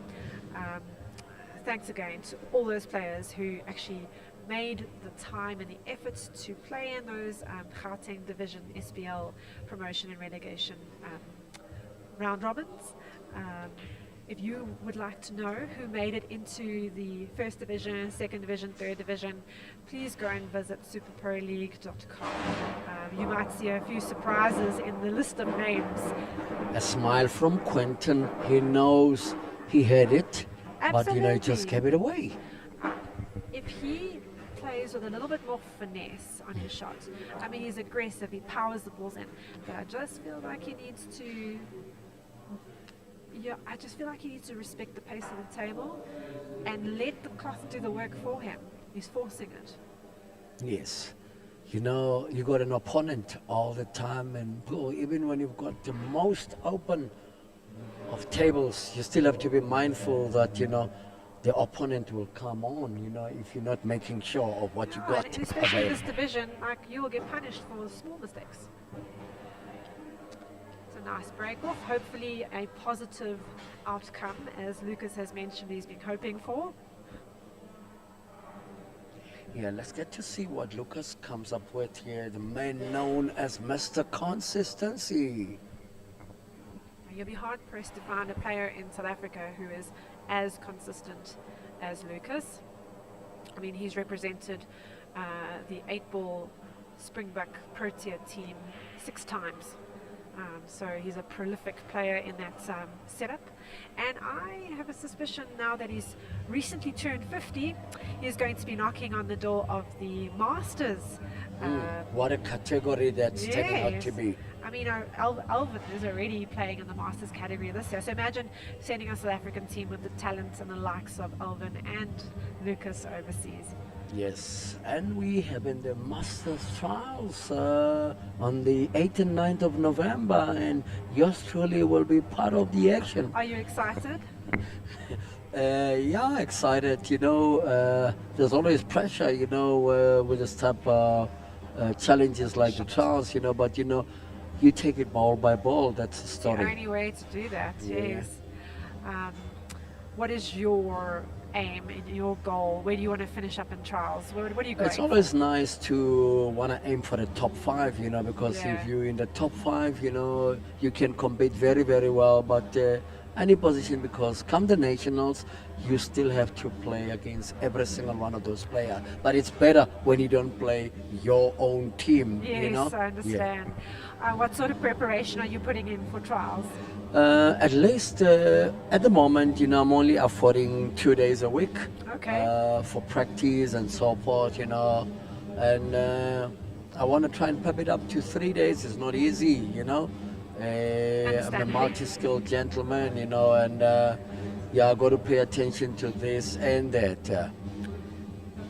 So you're a man of many talents. Yeah. So let's get to see what Lucas can. Oh, what a decent pose here. Delicate little shot. Now, I think it's quite straight into that center. So to get position on the black is going to be quite challenging. He might choose to play like heavy top, but the problem with that is it can bounce out the pocket so easily. He does have a shot where he could take the yellow, beg your pardon, to the top corner and then use the bottom cushions here to try and so attack it's the also going black. to be a challenging shot. Yes. So you've got to cue this so beautifully and so well to run through like he wants to. But that's the best option at this point in time. So let's see how he manages that. So he's going for that top left pocket. Like I predicted, you know, so the top part, but it's coming onto the black here. here. It's difficult to get onto that black. Yes. So maybe running through the shot, I don't know. It would have been difficult either way. Yeah. So he's going to try and go for a double, but off the right-hand side cushion. He's going to be kind of aiming just for that bulk line off the cushion to try and get the right angle to go into that top left pocket. Yeah. So we gave you some of the stats we just about missed these it two because- players. Yeah. Didn't quite get that angle right. Yes. Take us through Quinton's profile one more time, there, Michi. So in the past weekend, Quinton played exceptionally well to end up third in the first division, which is not an easy division to get into, mind you. And he backs himself as an extremely confident, aggressive player who plays lots of brave shots. So entertainment-wise is going to be an amazing addition to this Season 2 Pro League. Just a bit of bio on Quinton as well. He's 35 years of age, he's still a spring chicken, he's self-employed, and he's also a big fan of table tennis. So maybe that helps keep him fit as well. Exactly. I wonder whether he can migrate to padel, with padel being the fastest growing sport in the world now. Yes, absolutely. There's actually some of our league players, club players that regularly play paddle. So yeah, absolutely. It's a fun social sport. Nice to get out there and gain some fitness. And I think fitness is almost underrated in pool. Yes. I mean, you have to have stamina, you have to have good core strength. So spending a couple of days in the gym or doing some sort of cardio is really important. I mean, knowing Lucas, he's also an avid runner himself. Yes, it's very important to have a level of fitness because with the amount of hours you expected to perform at peak, you know, like if you look at it, when you play nationals, you got your best run of matches happening in the mornings as well as late in the evening. So fitness, it's a vital component of it all. Absolutely, but not only that, I mean, exercise is keenly linked to your mood, it's keenly linked to your brain function as well, your concentration levels, your resilience, your endurance. So yeah, those of you looking to improve your game as well, like don't neglect the benefits of being fit and healthy as well. Yes. How's this layout of balls? I mean, it's more like a straight line from the top to the bottom now. Yeah, it looks like a drill. Yeah. So you just got to land with off the bottom cushion here, and have a little angle on that red to the bottom, or the top right-hand pocket. Or he's opted What to a use the shot place by of the Quinton table. there. Didn't quite land exactly where he wanted to, but he can stun that red into the right-hand center and send that white off the top cushion. A testing shot for Yeah, he's going Quinton. to play it with control. What a shot. Yeah, he went off 2 cushions there, also fine. And now to get himself on the board, break the ice. Quinton now taking his first frame. First Premier League frame to Yes. do now. Isn't that lovely, Michi? Yes. So there we see Quinton, confidence booster. No, absolutely. And he's got all his buddies rooting for him. Wade Pillay, welcome. Thank you for joining. And you're right, every frame counts. Doesn't Yes, matter what the and score is. we got Nerik Singh following here on the stream Yeah, he was from following KZN us. with love. Yeah, there was last week on the stream as well, so it's always great to have Nerik join our commentary team. Well, not Yes. commentary team, but like be part of the interactions. So, Yes. hey Nerik. Yes, Sonia says, we are family in pool and we appreciate being able to watch world-class quality pool from home. Frame number 4. Are we likely Nice to see a break. break and finish? Let's see how these last reds land. Now he's got a good opportunity. Perhaps the yellows look like a better spread, but his opening shot will be the determining factor. So you can, it looks like he can cut that one yellow into the right hand side pocket, center pocket. But then the white's going to be traveling, but he can use the one red to break that sort of momentum and perhaps develop that yellow a little that's closest to the red near the bulk line. So let's see, yeah, he's going for that center pot. Let's get to see how he goes about this now, Quinton. Yeah, if you miss the pot, that first pot, it always makes life so difficult, not just on the table for you, but also from a psychological perspective. Yes, they all say, well done, Quinton, and Eric say, come on, Donna, first of many. So Lucas is going to go for the, not challenging, but he's going to go for the tester opening yellow, and he plays it with a huge deal of control. Be nice to see if he ends up on that yellow just to the right of that 2-ball cluster of reds. And I think he's just see enough of it. Yes. And he can have a little angle to get onto that right-hand side yellow. What a shot by Lucas there. He's a little bit in no man's land there between the two yellows. Yes. So he'll have to use one of them and play a delicate positional shot. Yes, we've just seen Quinton walking in, one of the guys promoted into the Premier Division, and Also he's probably going to nervous for his first match, I'm sure. Nice shot from Lucas there, left himself with multiple options. He's just going to choose the path that makes it the easiest for him to finish, and he's got enough of an angle on that yellow to send the white to the top of the table to Yes. sort out that bottom, or to sort out the top yellow, I should say. Yes. That adrenaline starts pumping once you know that you are like, 20 minutes? Like it's 20 minutes to go, you know. Those coming up for the next round of matches can already feel it that, you know what, all eyes will be on me. Yeah, and I think the thing is to, as far as you can, to put that to the back of your mind and to focus on the balls at hand. When you hit that zone, time becomes irrelevant. You're just focusing on the sequence and the pattern of play. And I think when people don't focus on what's going on around them is when they play their best. So Lucas played a nice positional shot. Shouldn't be on the cush. Oh. Yeah, the cushion makes it Yeah. a little awkward, but I don't think that will pose too many problems for him. He's not thrilled about it, but he will make do with that. He'll be fine. Just have to touch it nicely into the Just pocket. cue through it. Yeah. Rather Yeah. than try and finesse it too much, he's opted to pot the black in the right-hand center pocket, then try and hold it for the left-hand center pocket. So he's made the right decision there. Yes, this is a tight contest. I mean, this is only frame number 4, guys. When are we seeing the apples? He almost I overran. almost thought he was going to miss that center pot, but played it with enough pace to help the pot to Yeah, center. exciting stuff, guys.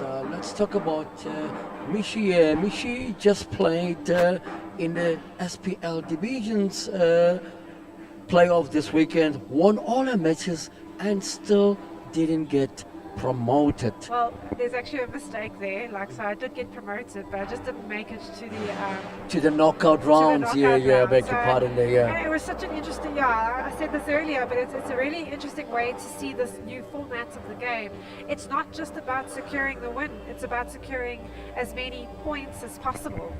So in 50 minutes, you can play like 15, 16 frames, and you can still lose a match, but take more frames than someone who's just won their match like 6-2. So it's very much about like winning your frames, but also winning them in the most efficient way possible. And also going for those golden breaks. I mean, I must make mention that in one of the matches, and I think it was against Quinton, funnily enough, that Quinton got 3 golden breaks in one match. Whoa. Yes, and he This won past like weekend. 9-1. But even with that heavy loss, Quinton still managed to claw himself into the top of that division to make this division. That shows you the close margins, you know, in this league here, you know, where, you know, you could witness in the opening match against Shane, he was kind of like in no man's land. All of a sudden he pulled a few frames back, and then he had two apples, you know, Yeah, and then one after the other, and it turned suddenly out you find to be yourself where just you what the were, doctor like ordered. thinking, oh, I'm going to be in a great position. They just have to make a couple of golden breaks, a couple of quick finishes, and you are stuck in your chair and you can do nothing about it but wait for your turn, wait for your opportunity. And that's what Quinton is currently doing right now. Yeah, we've just seen Captain Naidu practicing, you know, with under 20 minutes to go before his showdown, you know. And Players always come a few and half an hour earlier just to make sure that they warm up on the tables alongside this arena. Investing in a little bit of table time, get rid of that nervous energy perhaps. Lucas having to play the cut into the top what a right-hand shot. pocket. What a So shot he had by to try and Lucas. develop that other yellow. He's got a bit of a tester shot here to make sure that he ends up with a decent position on this one of the three yellows towards the bottom of the table. Yeah, Lucas needs to have Oh, he's the opted nerves to of go steel for- to try and he's finish just this checking one. an Yeah. angle there. So he's got to check very carefully to make sure that he's going to be not just on one of those yellows, but also have a decent position. Because look where the black is, and there's only really two available pockets for that black.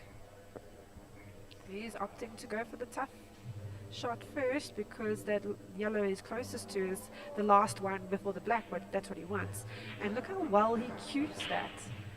I mean, all he has to do is play a little stun shot here, and he's got a beautiful little angle on this yellow closest to the top of the table, and then he can draw that all the way back, or he could even use the side cushion with a bit of sides on it, and then land perfectly. Right, let's get to see how Lucas goes about that. Oh, I was worried about that. Yes. He really had to be very careful of it, which is why, yeah, getting the right angle on shots like that is just so important. Potential for a finish exists. Let's look at the replay of how we got onto uncharted waters there, you know, in terms of that center pocket. I feel like he needed to aim a bit higher on the cue ball to run through that to cut off the angle going into the side cushion.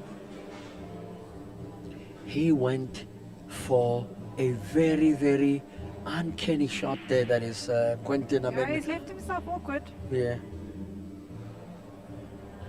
Because he's got to go for finish. I mean, it's 2 frames down, Yeah. and we are edging Less than closer 15 to minutes the left. finishing You've got mark. to go for it.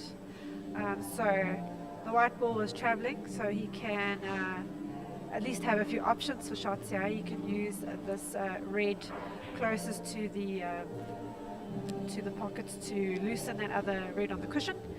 He's opting to go for that center pot instead. Try and get maybe perhaps a bit of a better position on one of those reds. Doesn't want to leave himself too awkward, and he doesn't want to perpetuate bad position, because you end up 2 millimeters off one shot, and then it's just such a struggle to recuperate, because the margin for error just gets smaller and smaller and smaller as the frame progresses. Oh, what a shot there. Yeah, he's a little unlucky. He broke open that red off the cushion wonderfully, but sent it across promptly to the next cushion. But he can still have an easy pot as long as this center red is potted with efficiency. Yes, what an exciting pattern of play, you know. Not traditional, that's for sure. And it does leave itself, well, he does leave himself open to unforced errors by doing that. Yes, I mean, look It at has to where be he said. left himself. He had an option. He could play the red onto the left and then get a snooker. Yeah. It was, At this point, go Yeah. for the points, secure the frame, even if you're behind. 3-2 and 4-1. Very Massive different. difference. Massive, Yeah. massive difference.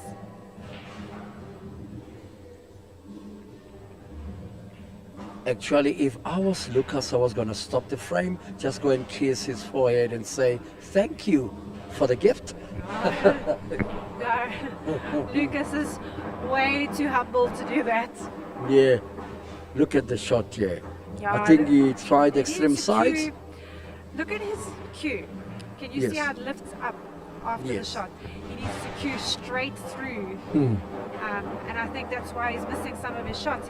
He needs to stay down. He needs to keep his cue going forward and not up. Yes, have you heard of stepping tennis? It's a great new playground sport. All you need is a tennis ball and some used car tires. Check out Stepping Tennis Foundation on Facebook. Lucas going what appears to be that second ball break. Perhaps going for a golden break. He's got some movement on the black, but unfortunately has managed to in off on the break. Now, let's see if Quinton can compose himself. Cue nicely through the ball. That's all he has to do. He's so accurate. He's got so much talent. He can claw his way back. He really can. But this first match was always going to be filled with lessons. It's a nice shot. This Now looks he's- like a nice setup. yeah, the red just a here. cluster of yellows and red that'll make life just a little bit difficult, but again, careful planning on your shots helps you to develop the balls to make it easier for yourself. The best players in the world make this game look very easy, but as pool players watching, you know it's not easy. So if you were Quinton, how would you go about this finish here? So after he's potted that rail shot there, he's going to use, he's also got a bit of a bigger angle than I would like, but he's now got that center pot on the right hand side to run into that cluster of balls. And then he will still have relatively easy shots on either the red by the bulk line or cutting that red closest to the black into the center pocket. So he's got to control it really well. Yes, SPL is proud to support the Uzukanye Mbokoto Foundation. Visit their Facebook page to see how the UMF is empowering the youth of Alexander for a brighter tomorrow. You can WhatsApp them on 064 185 1889 for more information. Let's repeat that number again, 064 185 1889. Together we rise. Quinton was very unfortunate there not to break open that cluster the way he wanted to. So now he's going to play a containing shot, a safety shot, to try and create just a few problem balls for Lucas. And that wasn't a bad option. Yeah. 3 minutes ago, Quinton seemed to be on a straightforward finish in this particular frame. But that just goes to show you what one bad ball can do to an entire frame. Or one unfortunate kiss of the opponent's balls. I mean, it's you can predict things so far, but also like there's the playing conditions, the table, the cushions, the reactions of the jaws of the pocket, your own wavering concentration. That's also going to have an impact on your ability to finish. Yes. I got Daniel here saying, hello, wonderful people. Mish, you're doing very, very well. Thanks, Daniel. Always appreciate it. And Keegan Benton says, thank you for bringing the SPL to YouTube. Pleasure. Absolute pleasure. So Quinton has a shot on the center red, but getting position or breaking open that remaining red was always going to be a Wow, what a difficult, shot, yeah? task, What but a shot. a little bit of lady luck there, but again, aggression, backing yourself, sometimes yields wonderful results. Yeah.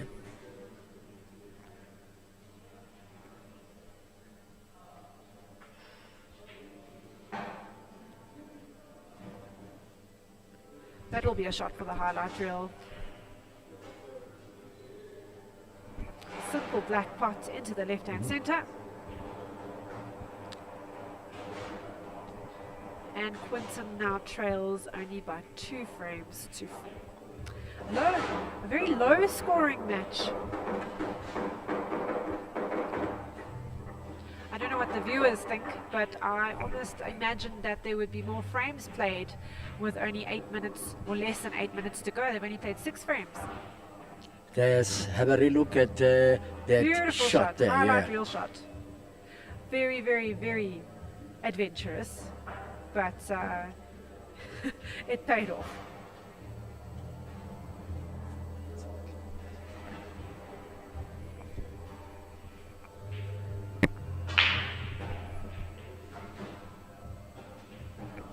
There we see a very nice break Yeah. of shot. The Reds are looking wonderful. Now, if Quinton can settle, keep the frame simple, he has a very real opportunity to even level this match. Yes, in the 6 minutes and under remaining. All in nets. That's beautiful queuing action. And the ability to just come down under the And just existing maintain pressure. that Yeah. confident focus. Don't get carried away in the moment.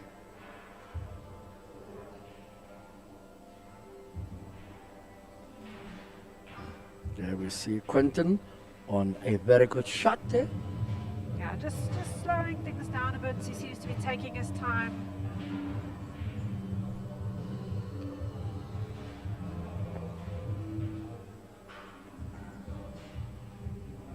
He's just got to make sure, because there's quite a lot of traffic to navigate to get to those bottom, or rather those 2 Reds close to the top of the table. Do you think that landing was swift that he got now? He's got a bit of an angle to make sure he can get onto the red by the bulk line. That's fairly easy to do. But that red in the middle, it goes in both pockets, but like you've got to decide which side of the red you want to land on. So Yeah. I think he's going to try and land on that bulk red first. Let's see. Oh, that is very unfortunate, because if he had landed just like a fraction to the left of that yellow, then he could have used the stun shot, a little draw stun, to get back on that center red.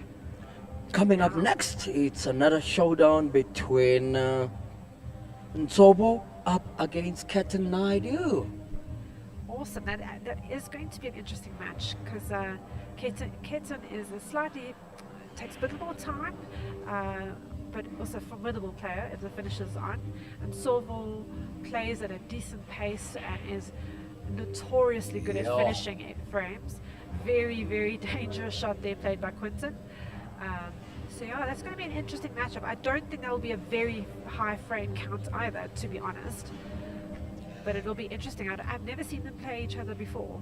Yes, always tough encounter. They've met a good couple of times in competition, but I cannot really tell you, who's The got statistics, the okay, better to head. statistics, no. As we near the closing section of this match, once again we just want to send a huge shout out to our sponsors. So our main sponsor is Sombani Group of Companies, and then also additional sponsors. Thanks so much to Nukes Creative for the branding, and Q Sport, African Media, and the production team. And of course, no round of thank yous would be complete without thanking our venue, Billiard Cafe. Yeah, thank you so much, Sombani Group of Companies, for the sterling work in helping take our game to greater heights.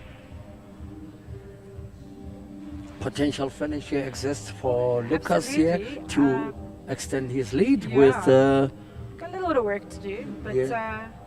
he's got to be very accurate with his positional play. Taking out that top yellow to begin with. Nice delicate shot there from him.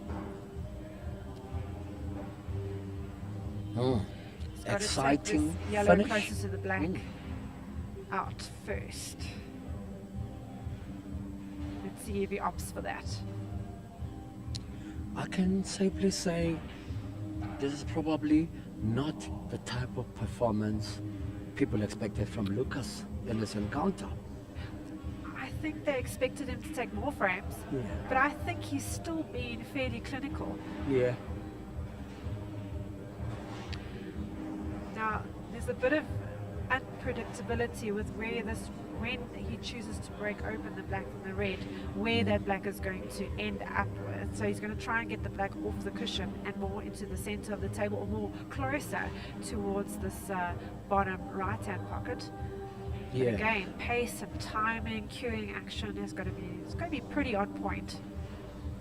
Lucas Venter has played with some of the finest pool players in this country, the likes of the late Lee Blues, you know, the late Franz Mate, Yes, you know, just to name a few. just to name a few. Henoch van der Merwe, Okay, yeah, nice angle to work that out. Oh, that Oh, could what a not shot have been to played finish it all any up, huh? better. What a classy finish. what a shot. Yeah. 2 quality shots to wrap it all up. And he made that look so simple. Yeah. Not enough time for Quinton to can conjure Oh, no. anything I at don't this think stage. so. I don't think so, but I do think Lucas will still go for that golden break. He'll still go for as many points as possible. Yeah, it will be exciting to see.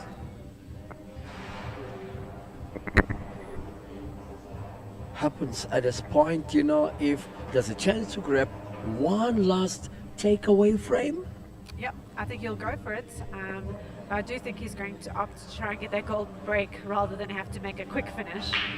44 Again, he's getting seconds movement. on the He just clock. needs Have we one got of the ball those- down? Yeah, he has. Let's see, he's going to do some cardio running around the table. He just needed that black to flick off one of Let's- those yellows. and let's he had a good look at that chance. break Yeah, look again at the movements there. he's getting. Yeah.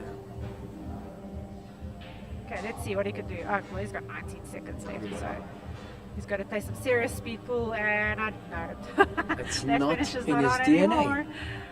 I wouldn't say that, but the finish is definitely not on. So, with Yes. 5 seconds to spare, final score: Lucas 5 and Duna 2. Welcome to our new Premier Division players, that is Luwellyn Sedgwick, Luwellyn Sedgwick, Quinton Naidu, and Quinton Nduna Naidu. Yeah.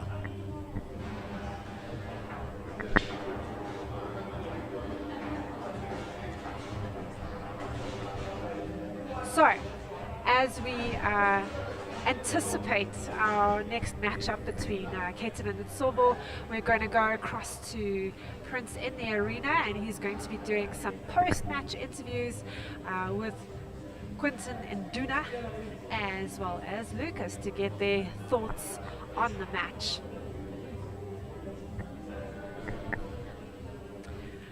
The next match will start at 9:30. We'll also have some pre-interviews with them.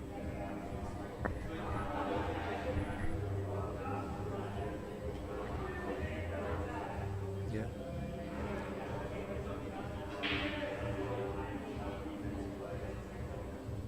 After a fantastic display of pool, I'm standing here with the unlucky loser in the form of Quinton. Quinton, tell us about the experience being there. What really happened? I think the nerves got better of me now, so that's the only thing I can think about. But I like to be, I'll come back stronger. That's all I can say. Yeah. We've heard it from Quinton, ready to go to the drawing board and put up sterling performances in weeks to come. Thank you, Quinton. Thank you. Thank you. All right, and obviously coming up next will be none other but the victorious Lucas, Mr. Consistency Venter. Lucky, tell us how it felt being back here on this podium. I'm glad to be back. A bit of butterflies. I don't think it was my best game. My pattern work wasn't great. I was running out of position, especially at the end. But my potting, was pretty good, and that helped me through. He made a couple of crucial mistakes that I never actually expected, but I took advantage of it. So I'm quite happy about that. Message to fans, please. Yeah, I just thank you. We'll continue this season. I want to keep the Lucas flag flying high. So just keep on supporting me, and thank you for everything. That was Lucas Venter, the winner, and now we are now building up to our third match, which is Quinton Naidu, the new boy, up against the veteran in the form of Inso. Promises to be another spectacular round. So we'll be catching up with the players, about what they expect in that coming up match. Okay.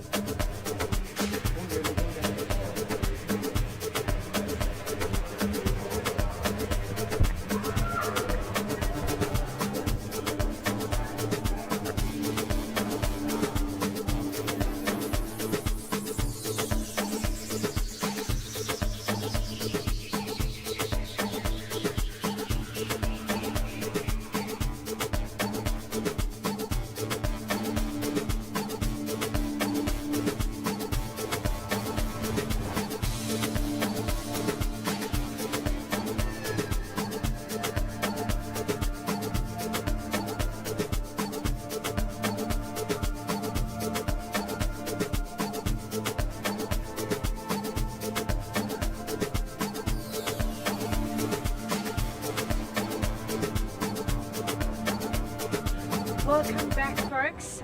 With me, I have one of our brand new players into the Premier Division of the Super Pro League. So, welcome, Quinton. How do you feel going into your first Premier League match tonight? I feel a bit nervous. I haven't had a lot of table time on this table. These are a bit different. But I'm looking forward. I'm very excited.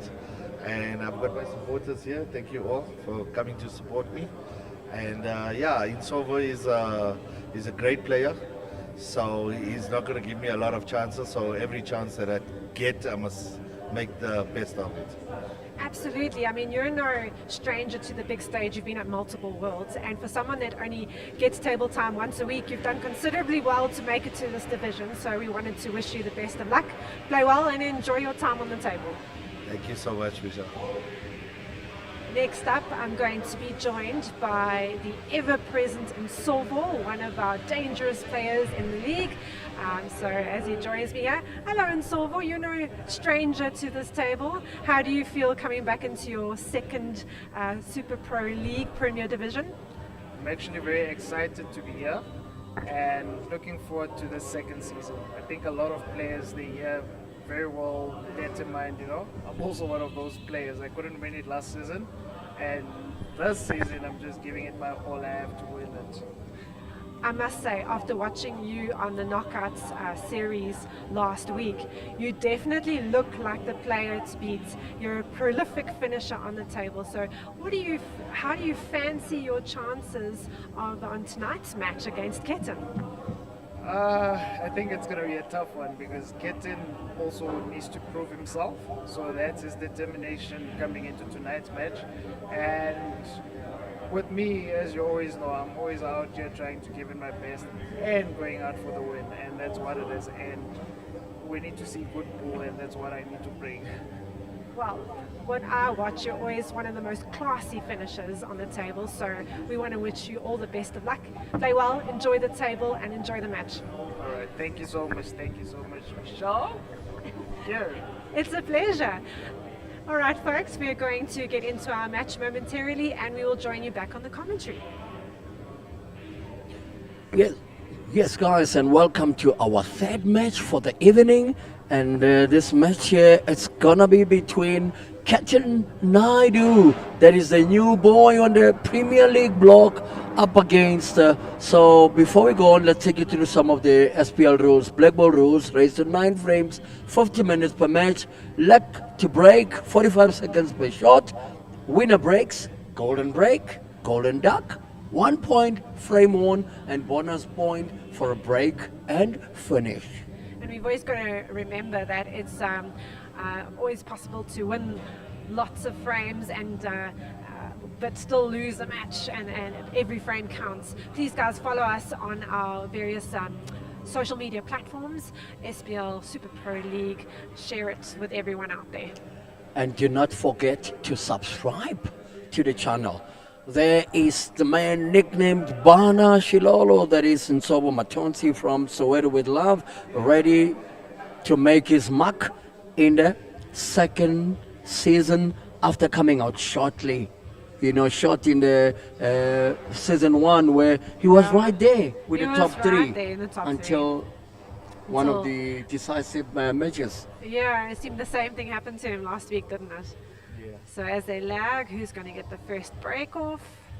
And Inso will be the first to break. And Captain Naidu is one of the methodical players that you find in pool. Very methodical. Yes, he takes his time on his shots, and thanks again to our referee Petunia. She's doing a sterling job as usual. Yeah. Keaton's very stoic and methodical is a good word to describe him on the table. He's All right. There we see our ref, that is Petunia Moerani from Dofaya in Soweto with Lamb, doing splendid work with refereeing our Premier League matches, helping take our game to greater heights. No, absolutely. I mean, she's on her feet for hours at a time, and I don't think people always realize how exhausting it is just to be an administrator, a referee, a manager. So they all play a very vital role in this game that we love. And Keaton, being a player that keeps performing well under pressure, a lot is expected from him in this matchup here. No, absolutely. He's definitely going to want to be proving himself as a worthy addition to the 8 Pro Division, Premier Division players. So he's just weighing up his options now, starting off very confidently. So we'll see if he is able to make a finish off that dry break from Inso.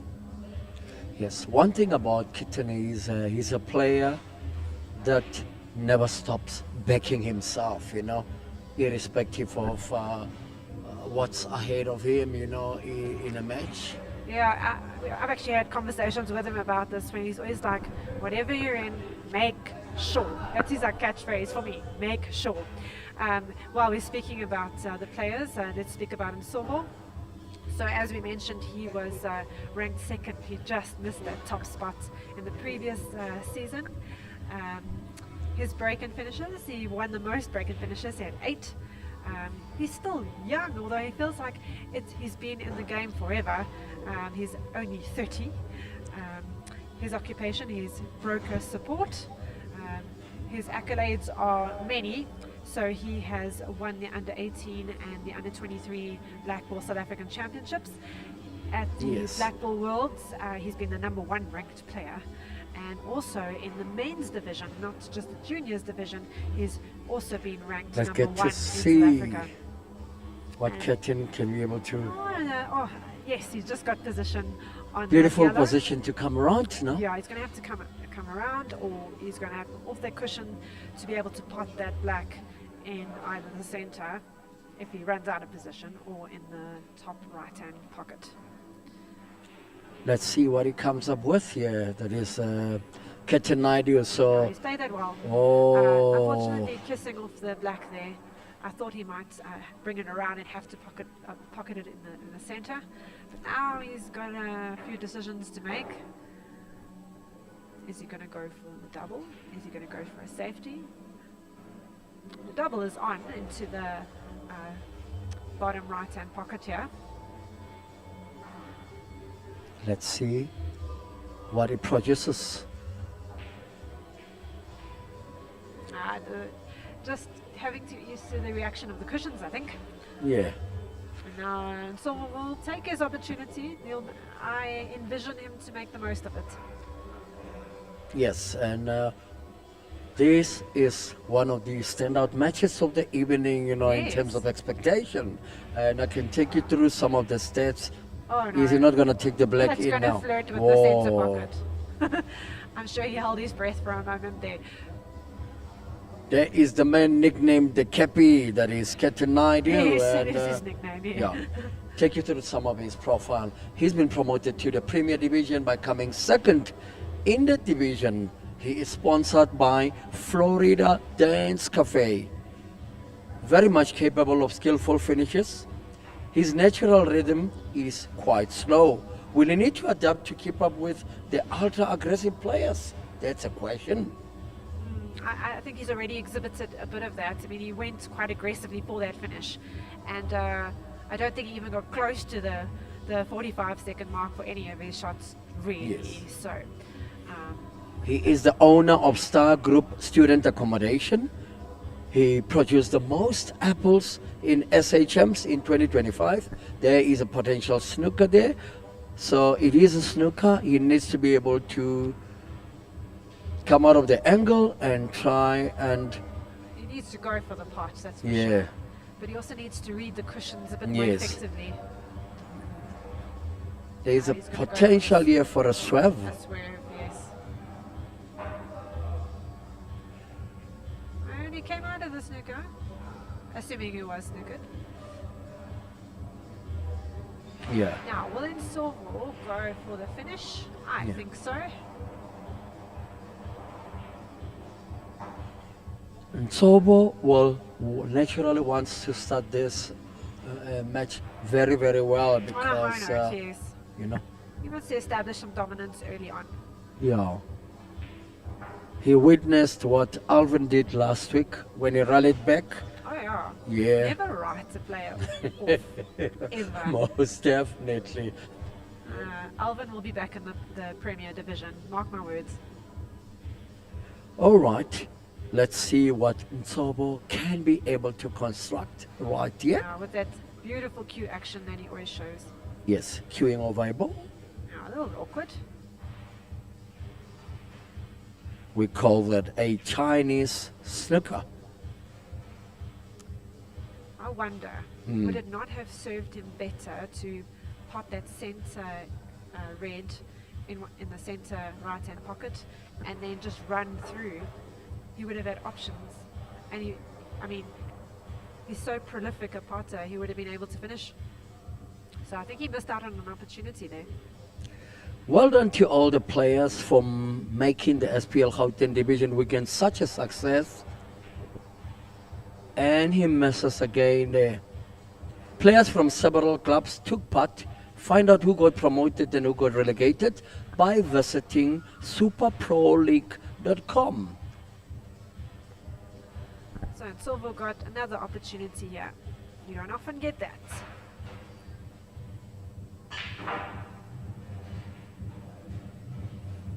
He wanted to come just All the way behind. Yeah. around. Yeah. I mean, he's still got an opportunity here, but again, the angle is quite fine. So to get Yes. position on that last red is going to be a challenge. Yes. Now he needs to pot with a drag shot. Yeah. One of the Yeah, he toughest needs to things kill to the white do. a little. Yeah. Especially from That's that doable. distance as well, yeah. Yeah. Very doable. Delicate follow through. He actually tried to go off the red. I saw him sizing that shot up and I was wondering if he was going for that. But it looks like he's left Quinton He's with got a little no bit horrible lucky shot. there, hey? A little bit lucky.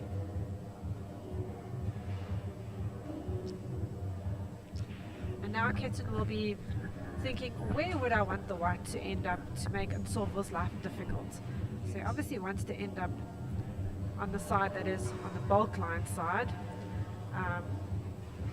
to make it So super yes, difficult for Nsovo. imagine what a confidence booster it will be if Quinton has to take the opening frame here. Yeah, he'll relish that opportunity. Yep. Going for a containing shot there, exactly what I thought he would do. Leaving Silver with like a tester. I mean, it's easily potable to that bottom right. Yeah, he's trying to stop him from seeing the ball that is Yeah, on the and cush. Yeah. A little bit unfortunate to end up leaving him with a still a fairly straightforward shot, but still a bit of a tester when you're under pressure with the black so open. Yes. Let's get to see how Nsobo navigates himself. do feel that he could have taken that red that was off the cushion and potted that, and then left a nice, easy shot on the rail shot for himself. Back himself. Yes. What a nerve-wracking opening frame. Yeah, a little bit nervy. Oh, Ooh, and that it was a messes fine cut. everything. Oh, Whoa. nerves there, perhaps. So Nsobo more likely, To take this opener frame. yeah.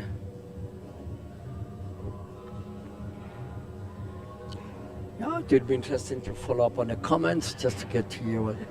And You the can see overran. the- Can you believe that? Oh, he overran that. Can you believe that? I must say, I there's a thought he lot was of. set it up Yes, for the to go center. for the center. Yeah, he Yeah. overcooked that one. He might just put this one here. He had to go for it, didn't he? Oh, and like, this frame is, it's not what we expected for the first Yeah. frame, is it? I must say the banter on the YouTube channel with the Billiard Cafe members is quite entertaining. So guys, please do keep us entertained. And Quinton Quinton opens eventually his account. Takes that first frame. Yeah. What a morale boosting first frame Yeah. that could turn out to be.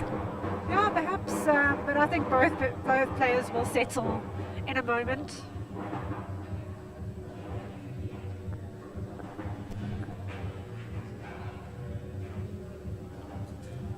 Let's relook at that, yeah. He really didn't need to leave himself with such a difficult last red. And once again, it's about judging the pace of the table.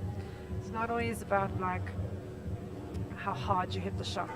It's about knowing like what's going to make that ball float around the table the way you want it to.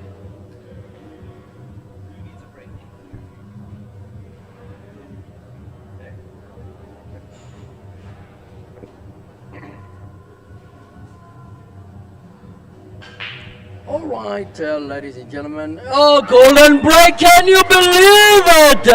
As I sat down, Prince, it's like it was a sign. Yo, Rick Star. It's like I laid the What are you golden bringing egg to this, eh? from my back end. Can you imagine the excitement from those watching? Let's have a relook at it. At least a bit of excitement after a bit of a scrappy frame there. Silver not playing his best frame. Yeah, but Quinton had a Yeah. decent finish, and then I think he was a little bit unlucky on the black ball, but scrappy after then, and now a golden break. Yeah, good evening 2-0. and welcome, Rick Star. thank You know, you very one much, of Prince. the pioneers, you know, the brain behind the SPL. And Rick Star, what a fantastic concept this is turning out to be. Yeah, I think exciting times now that we've got. Look at that. I tell you what, in the divisional playoffs on this past weekend, where we had Yes. the first division guys playing, he hit three golden breaks in one session. So Quinton currently holds the record in terms of golden breaks in one session. In that 9-1 Yeah. winner. Yeah. So he certainly knows how to maneuver the black ball off the break. It looks like a second ball break, if I'm not mistaken. Let's Yeah. relook at it again. Huh? So that was obviously this current break. Yes.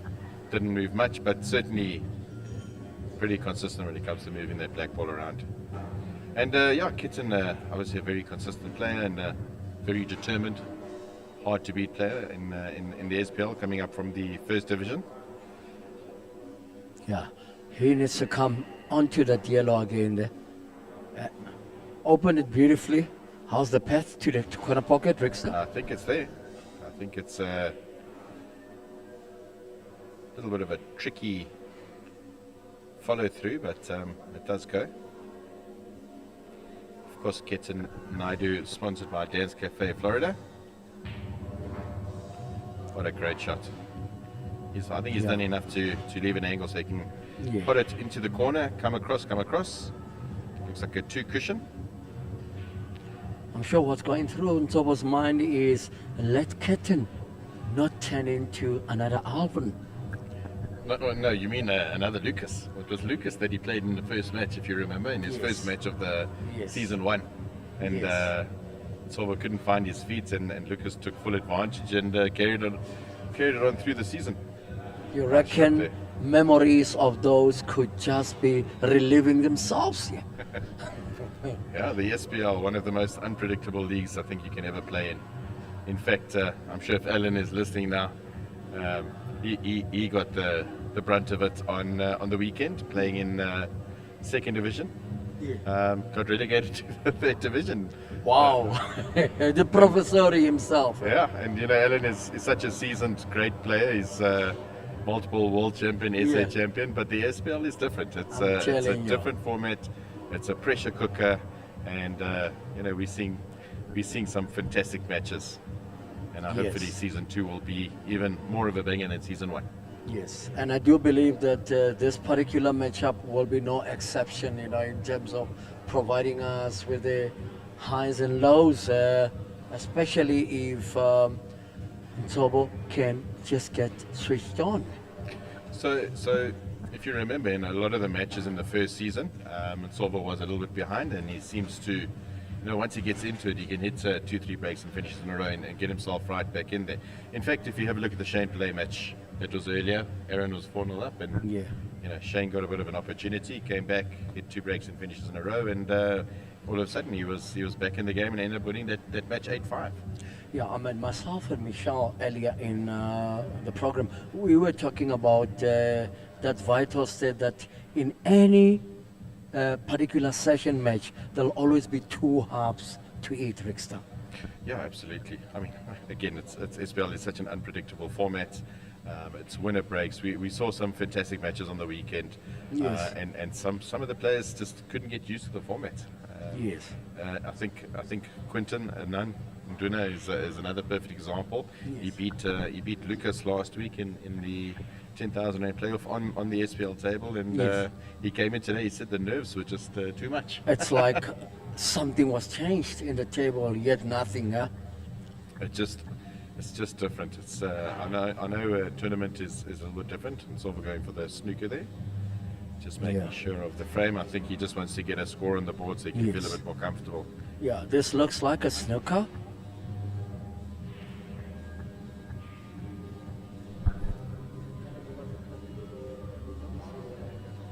I wonder if you can see a little bit of that yellow edge. Yes. Of course, Petunia was here for the entire weekend. Wow. Reffing all the divisions matches. Yes. Awesome. Come online onto the Super Pro League. Ooh. Wow, just missed it. A little bit unlucky there. Hey, you would have had a nice snooker. I think it's a touching ball. Yes. Rix, judging from what you've seen over the weekend in the playoffs, which player would you have judged as the player of the weekend? Yeah, look, Luwellyn ended up number 1, and then he went out quite early in the playoff. Not early. I think he went out in the quarterfinals, if I'm not mistaken. He didn't seem himself. Yeah. Solvo certainly also not feeling himself right at the moment. He just needs to get into the game. But certainly I think, you know, Luwellyn or Quinton. You know, Quinton ended up winning the event, and he was seeded second, so must go to Quinton, I suppose. Yes. All right, guys, welcome to our new players in the Premier Division in the form of Luwellyn that Rick just made mention of now, Quinton Naidu, who's playing against Nsobo now, and Quinton Nduna Naidu, you know, so yeah, guys, everything to look forward to, some fantastic matches. Are we likely to see a lot more apples in the division? That I leave it to you guys, the viewers. What a shot.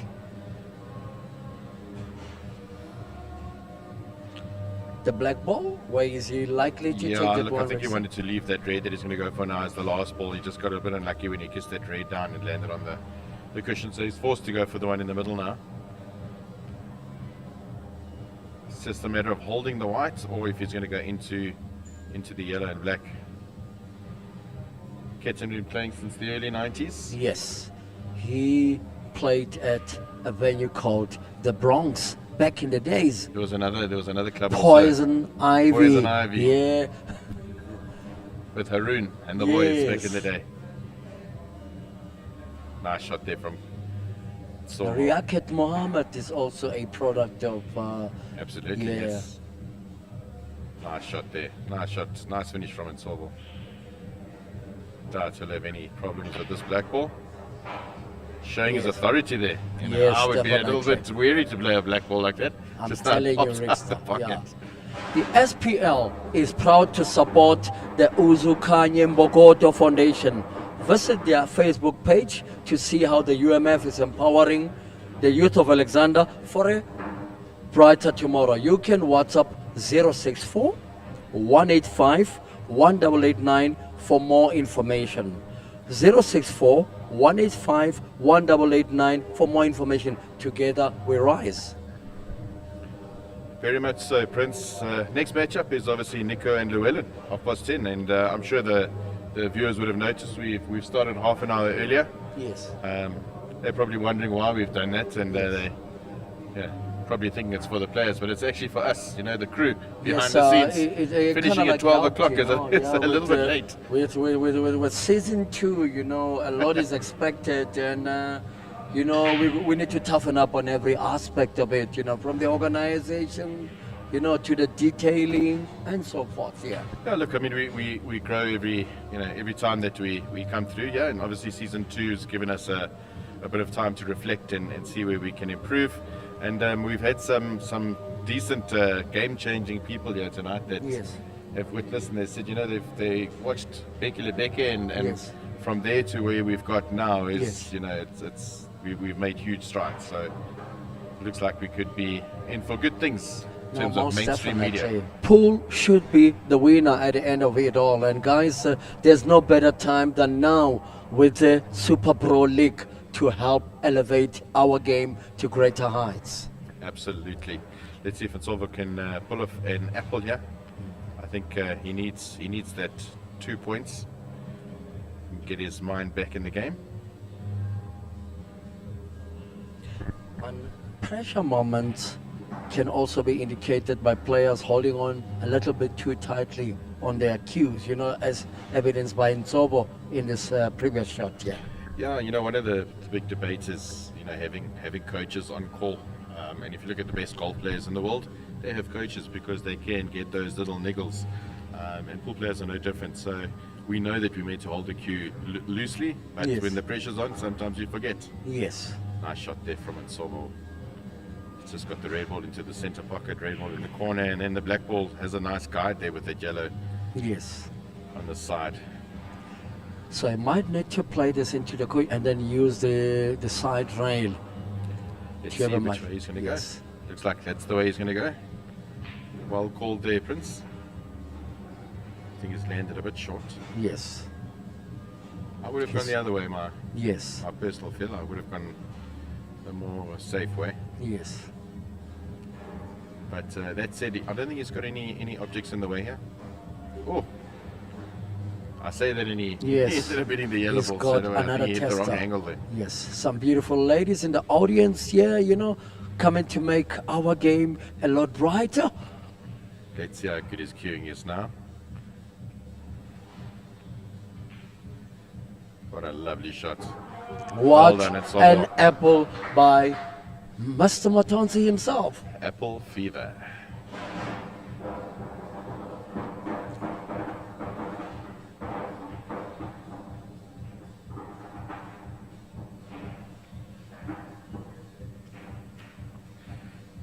I ended up kissing 2 balls, which I thought he wasn't going to hit any of them. Yes, this was the shot of the frame. Recovery.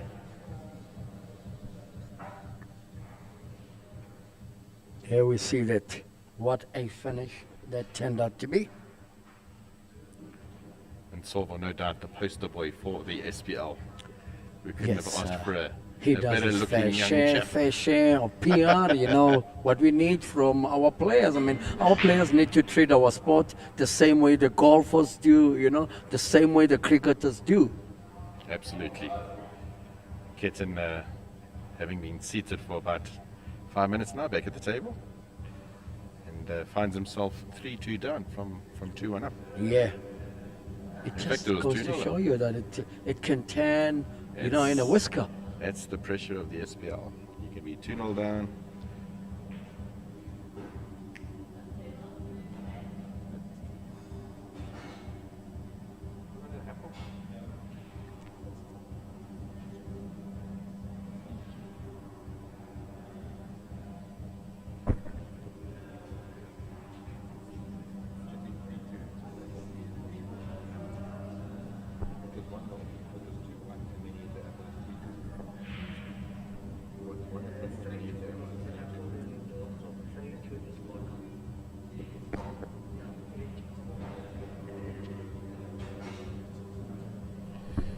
Quinton on a finish here for a C+. No bonus points for a C+. For the viewers who don't know what a C+ is, means the one player breaks and the other player ends up finishing.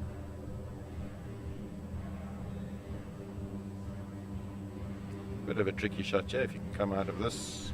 Yeah, that kiss on the yellow there. It's the one that's a little bit risky. He's ended up only on the red at the top. Yeah. He ideally would have loved to land for this red here in the center pocket. Yeah. I think with this one going into the left-hand corner, he's going to have to play a little bit of left-hand sides so that he avoids the in-off. And the left-hand sides will bring him down. Not sure, I think it looks like he's hitting the middle of the white. What a pot shot What a there. great pot. Just not sure if he's left himself on anything. For me, the right shot would have been to play left-hand side, put it into the left-hand pocket, and the left-hand side would come down for the ball into the center pocket. He's got some work to do now. There is our everyday Petunia Marani who's doing a Petunia sterling Marani. work, you know? Absolutely. Yes. Used to her marking the matches now from season 1. Yes. Imagine what a shot this could be if we can kiss up that yellow there. Oh, he needed to kiss just off. Yeah, I think the he was left-hand going side for yellow. he was looking for the left hand side of the right hand yellow ball. So Solvo back at the table. Had a brief chat with Quinton in the back, Nduna, and said the pressure was different tonight. He was not prepared as he thought he was. Yes. He came here in high spirits, you know, but coming up against Lucas was always going to be a testing encounter. Yeah, it's one of those situations where every point counts again. It's the first match of the season, and any first match of anything, whether it be trials, and especially with the SPL, the pressure will be on. And we can see it again here with Quinton. One or two. It looks like that red can go Unfortunately. past there. I couldn't. So, one of those shots where, if you have to lift the butt of your cue, Yes. and you chip the white. Exactly. You bounce the white Yeah. a bit, and then that ball will end up going over the other ball. Yeah. And it's a legal shot, as long as you're not Yes. going over halfway of the ball. Absolutely legal shot.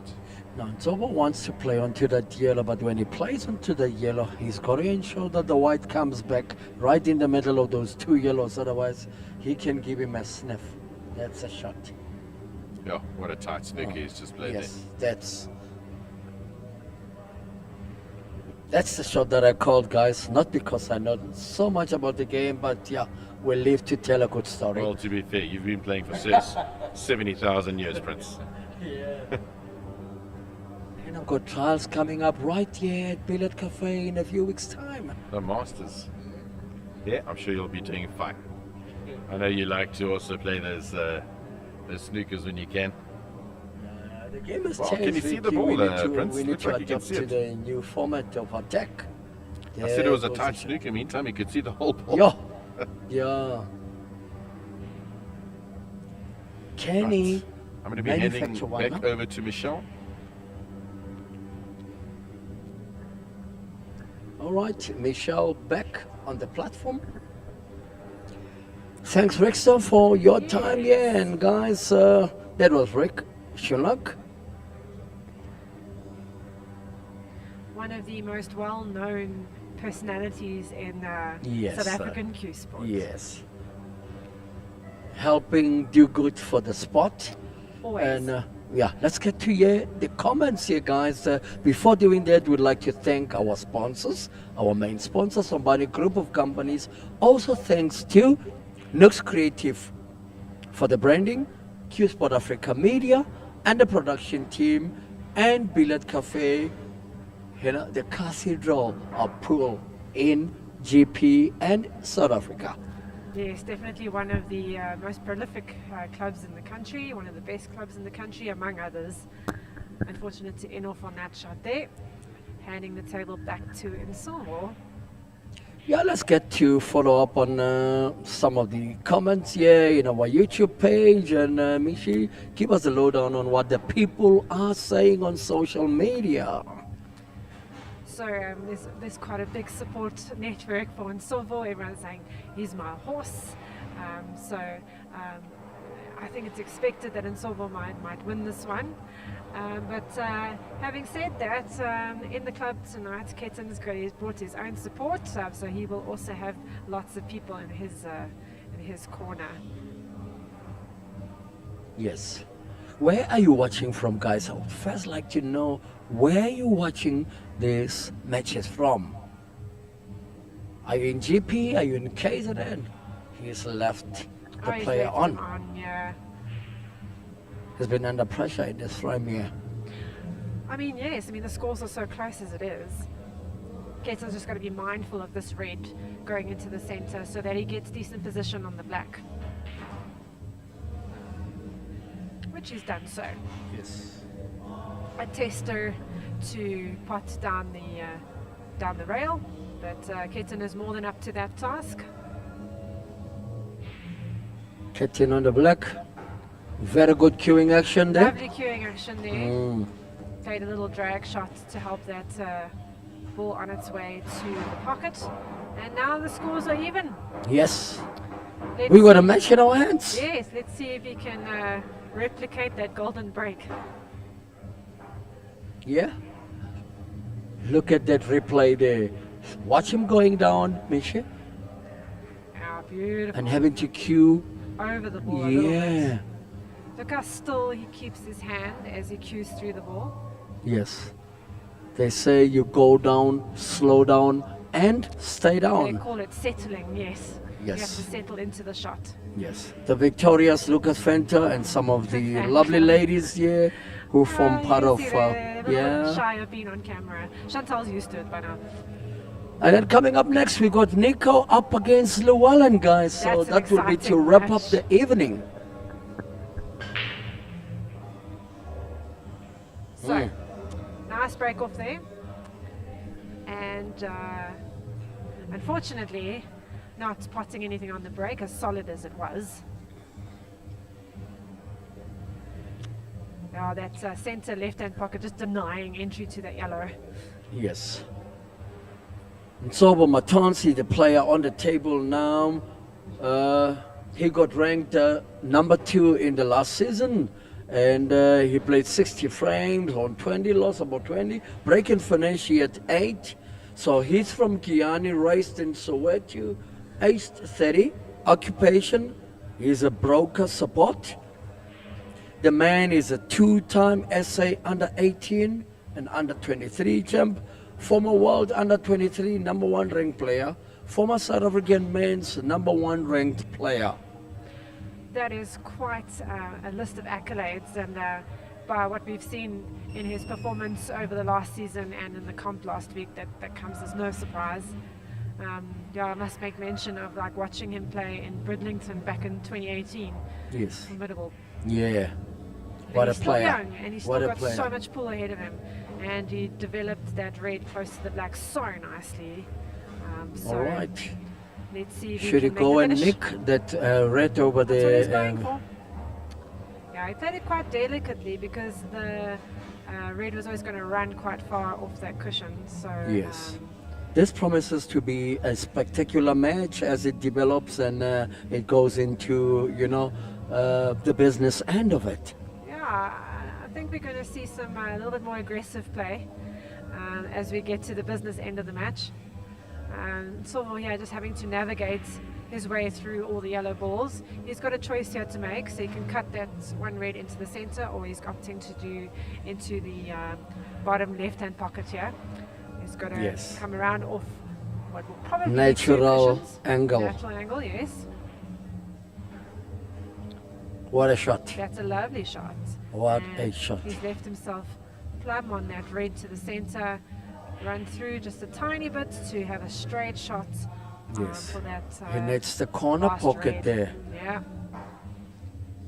He'll draw it back ever so slightly to pot that black in the center.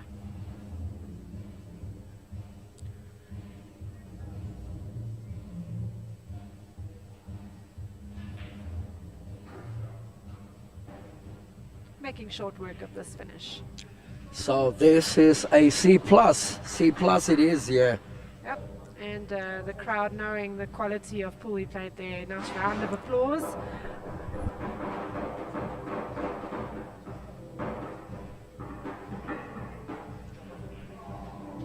All right, there we see the referee wrecking the balls again, guys. If you want to get involved with the SPL, all you got to do is log on to superproleague.com.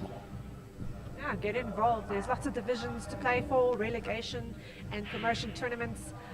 So if you want to prove that you have what it takes, enter those leagues. There's lots of cash to be won. Yes. Tournaments over weekends. Yeah. Have you heard of stepping tennis? It's a great new playground sport. All you need is a tennis ball and some used car tires. Check out Stepping Tennis Foundation on Facebook.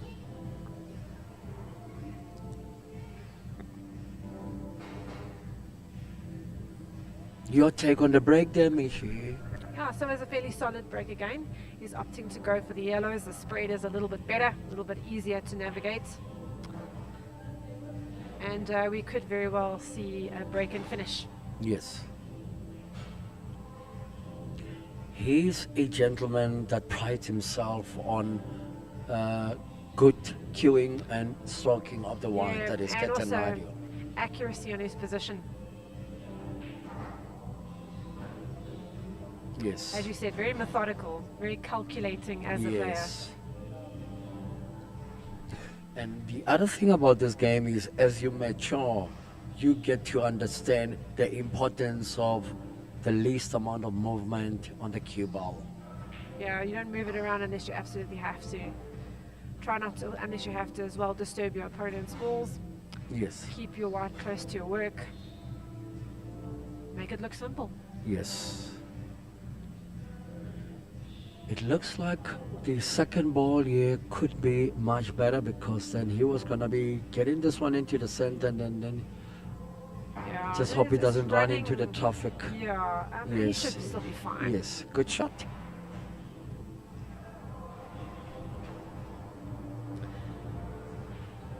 His last yellows, obviously this bottom left-hand pocket, he's just going to make sure he lands in a decent little angle to bring the ball back out for the black in the top or the bottom left. Yeah, he wanted to land on that. Shaking red his that was- head? Yeah, that was closer to the center line there. But now he's got to reroute. A little bit of traffic with those reds lying around Yes. What a shot. there. Yeah, What that a was- shot that by was very Quinton. nicely executed. He's playing for his fans as well tonight. Yeah, you can see he's got a Family, whole, relatives, and everyone, you know, so whole it's a support big network platform, there. yeah. Of course it is.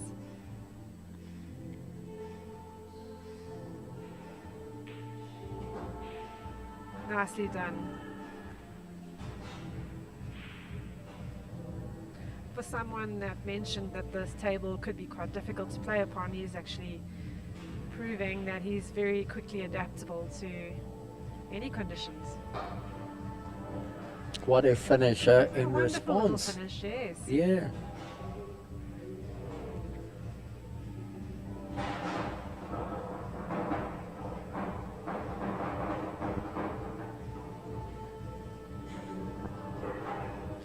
Very rare show of emotion from Inso there.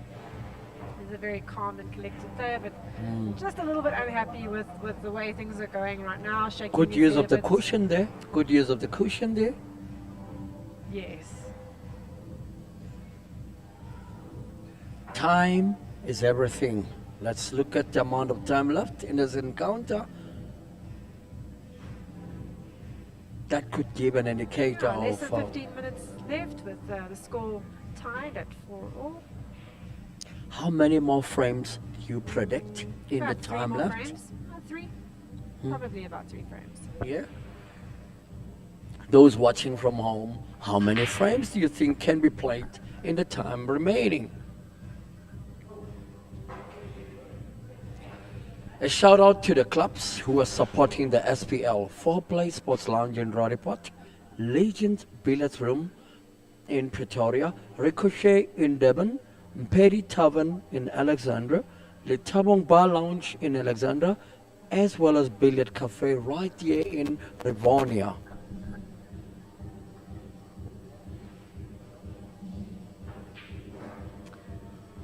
Right, nice confident Is, cueing from Quinton yet again. Let's see if he can make short work of a relatively Very dangerous looking Yeah. Quinton at this point in a time. relatively simple finish on the cards for him.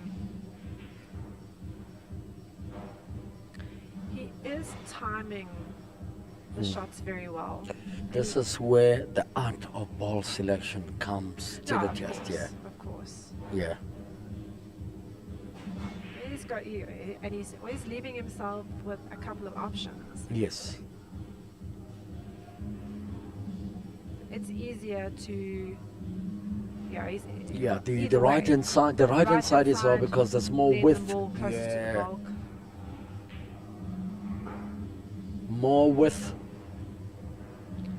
Good to see him walking around, just not Yeah. just taking the shots. And for it's his granted. white ball almost by the bulk By the line bulk inside line there, to yeah. leave that a very simple pot on the black for the center. Although if he overran it, he still has that top right hand cushion available, available Yes. as well. He just needs to look into his angle. He's got tiny angles. He might opt to run through and then have an easy pot in that top right. What a shot by Master Naidu himself. A very What tidy a finish. break Well and done. finish. Yeah, great finish. Was it a break and finish or rather a C+? Yes. Was it break and finish? Yeah. Yeah. This place is turning into a slaughterhouse of some sort. Well, we've seen a couple of break and finishes, which is always nice to see. Let's have a relook at how he went about very nice use of the cue ball in positioning Very for the last ball. controlled. Yeah. He's understanding the cloth, how the cushions react. Yes. He's not trying to force it though. If you are supporting a community project or a youth development initiative who would love to promote it, contact the SPL team and tell us why you love your community. Lucky not to end off on that break, but still not a great spread. But Same color, beckoning, yeah, I would also opt for red in this case. almost an enough there. Yeah. Yeah, he's got a nice opener. It's a red party here. Yeah. He's queuing very well at his Absolutely. juncture. Yeah. I don't think there's any obstacles in his way. Yes. He just doesn't need to overrun anywhere. Yeah. Just maintain that pinpoint accuracy, which he hasn't done on his position. Yes. Everything was open. Everything was there for the taking. Just had to make sure. He overran, Yeah. which is what we spoke about, and from the finish being completely on, it's now Ntobo who's been given a second opportunity, yeah. bite at the cherry. So Silva doesn't have too much to develop here. He needs to avoid a bad kiss here from Yeah, this off red the here. red. What a That was shot he nicely played. And Silva showing that he's not going anywhere just yet. Yes. And the demons of Ntobo's opening match against Lucas last week seems to be coming back to try and haunt him, but it's everything to play for. There's still 9.5 minutes. If my memory serves me correctly, wasn't Silva playing Takalani first round He last played week? Lucas and he lost with 0 score line. Okay. I seem to remember it, like there was a streamed match with Yes. him and Takalani as well. Yes. But I stand to correction. Yes. Nicely worked out. He's going to draw that cue ball back to pot that yellow on. I think he lost 6-0 that night. Okay. Yeah. Nicely done. Oh, He's just landed a little straight on that, don't you think? he's putting everything into these last 3 balls because, Have to, yeah, because either side of that yellow would have enabled him to have a nice angle. But now it's almost straight, so yeah, he's almost right. got a little bit of work. If to it's do. right, he'll need to screw back behind Yeah, the he 2 has to reds screw there. back. Yeah, he's just taking his time. I think he can try and force a little angle, but you never know with the jaw. Let's see what he comes up with here in Sobo. Yeah, I see him try to force the angle, Yes. which He is could, tricky he to could do. only manage to play a screw back past the 2 reds behind him. Even nicking off one of the reds would have helped him. Yeah. Yeah, costly little errors like that can actually end up making a Look big at the difference. Chinese shot there. Mm. Trying to set up his body to be in the right mode, for this Yeah. shot, yeah. Good camera angle to see if there's any Yeah. foul as well. Oh no, has he gotten a bit lucky there? Yes, he has gotten a little Now lucky. Nsobo has got the luxury of that ball there by the center pocket that can get him back into this frame, but there's a lot of work. There's so all much 3 work balls. to do. I mean, it's and to get position on that problem yellow. Oh, he's done it beautifully, hasn't he? Yeah. He's got an angle, but to get that white back up to the top Yeah, side. he needs to commit himself to playing one stellar shot to try Yeah. and come down the. One good shot, as they say.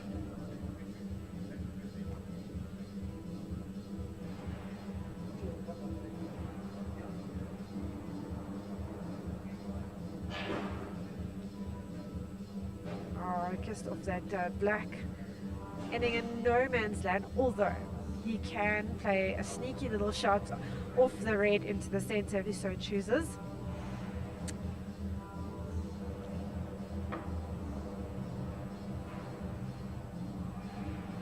There we see Nsobo. He's going for the. That's very unfortunate, and he would have Very ended unlucky. so nicely on the black as well. So it snuck past that red. Quinton is Almost most there. likely to go for a snooker here. Or a topspin shot and then nick. Yeah, he's put a little bit of insurance into that shot if he did miss it. But I think that red tied to the black is going to be his problem, so he'll probably go for a snooker here. Yes. He's applying himself very well in this opening match, considering that he's a new entrant to the Premier New Division. entrant to this division, but by no means a new entrant to local or overseas pool. I remember him playing in Blackpool in 2019, and the finishes I saw him create under those conditions were very, very clinical. So he's got all the talent in the world. Unlucky. He Could went this for be the turning point with the amount of maybe. time left? He went Like for an Nsobo takes adventurous his shot frame there. and then gets a break and finish. Yeah, yeah, and then the scoreline will be very different.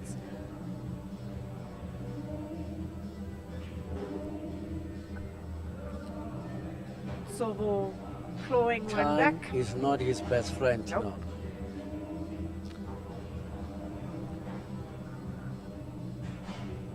Four and a half minutes left. Are we likely to see a break and finish? I think so. Wants to level the scores or level his points, he'll have to go for a break and finish.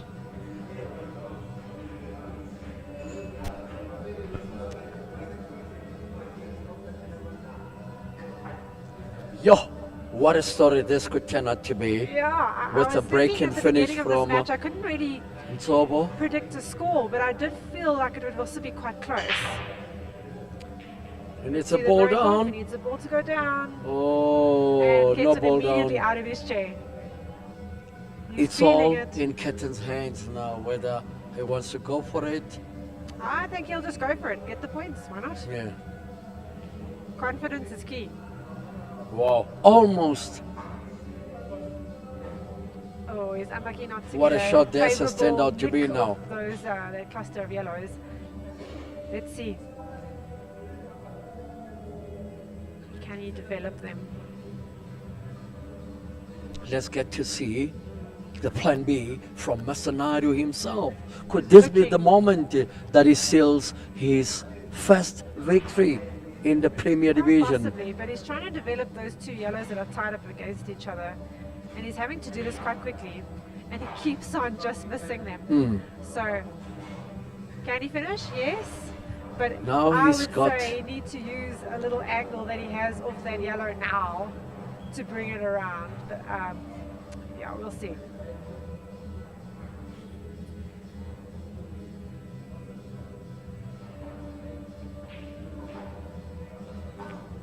And he Yeah, just I couldn't get thought it. The ball closest to the bottom of Two the table, and a half minutes. better option. We're in for a tantalizing, equalizing frame here. Interesting finish to the match. Silva knows he's got time on the clock. He knows that the finish is very open. So as long as he averages like 15 seconds a shot or so, he'll finish. Ball selection. Is key, yeah. So It's I think he'll uppermost make the now. finish. Yeah, he's not rushing. He's not. He knows he's under pressure from time, but he's still doing these basics. Yeah, it's nice. The closer the better, so they say. Eh? Beautiful. In a minute and a half, he's got enough time.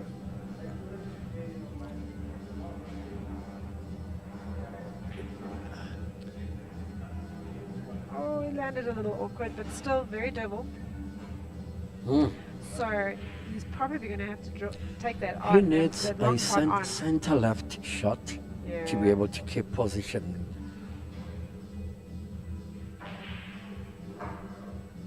That's a shot. Oh, I just control the second last Yeah, red. Yes. A little bit of Got a a drag. minute. Can't be doubting yourself at this point. It's Gotta get all down and play or it. nothing. Do you want the draw or do you want the loss? Let's see. Yeah, that's nicely done. Oh, it needed to drop. Oh, it's so unfortunate. What a story this is turning out to be. Yeah, not over till it's over, hey? Yeah, he'll be disappointed with that. I think he's given him something here on the shot here. Has he? Yes, he's got something. He 17 does have seconds. something in that ball. Let's see. Yeah, and He it's all does we'll have to something. play quickly. 11 seconds left on the clock. There 5 goes seconds left on the Nsobo. clock, and Silva will take that finish down. And the match And ends the up match is in over. a draw. Can you believe it? So that was a very, very interesting finish to that match. We're going to catch up with our players now.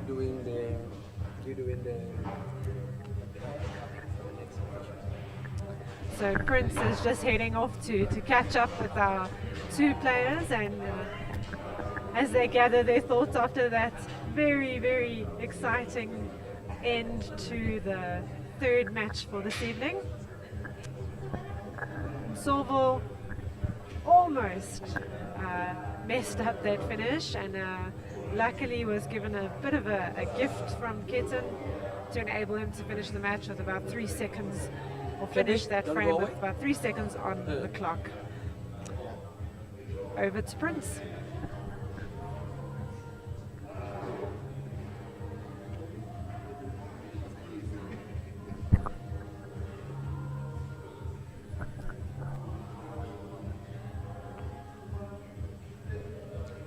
after an exciting, exhilarating passage of play in this match here. I'm sitting here, there's no victor. It ended up in a draw, but the man that made his mark here tonight in the form of Quinton, just recently promoted to the Premier League. Quinton, how did you feel being here today? And As I said earlier, I'm very excited to be here. I was looking forward for the match. I went for the kill. Didn't want to snooker. I just wanted to finish and showcase my talent. Did you enjoy it? I loved it. It's brilliant. It's exciting. Looking forward to see you in future matches of the SPL. Wish you the very best. Thank you. All right, guys.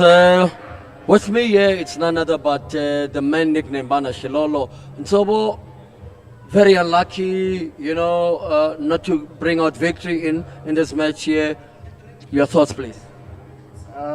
My thoughts are that Quinton played very well, and I don't know what happened, especially with the breaks, because I did actually try and practice my breaks, but I wasn't getting it right. I think the only time where I got up, dropped the ball, I made an apple, and that's what I was looking for the whole time, But Quinton played very well, especially since it's his first time playing in the SPL. But yeah, we've just heard it from Tsobo saying Quinton played very well, and we look forward to seeing Tsobo in the remaining 6 matches of the season 2. And with me here, it's none other but my co-presenter who will be taking you through the players coming up for our last match of the evening. Yes, that is Luwellyn Cedric up against Niko Erasmus.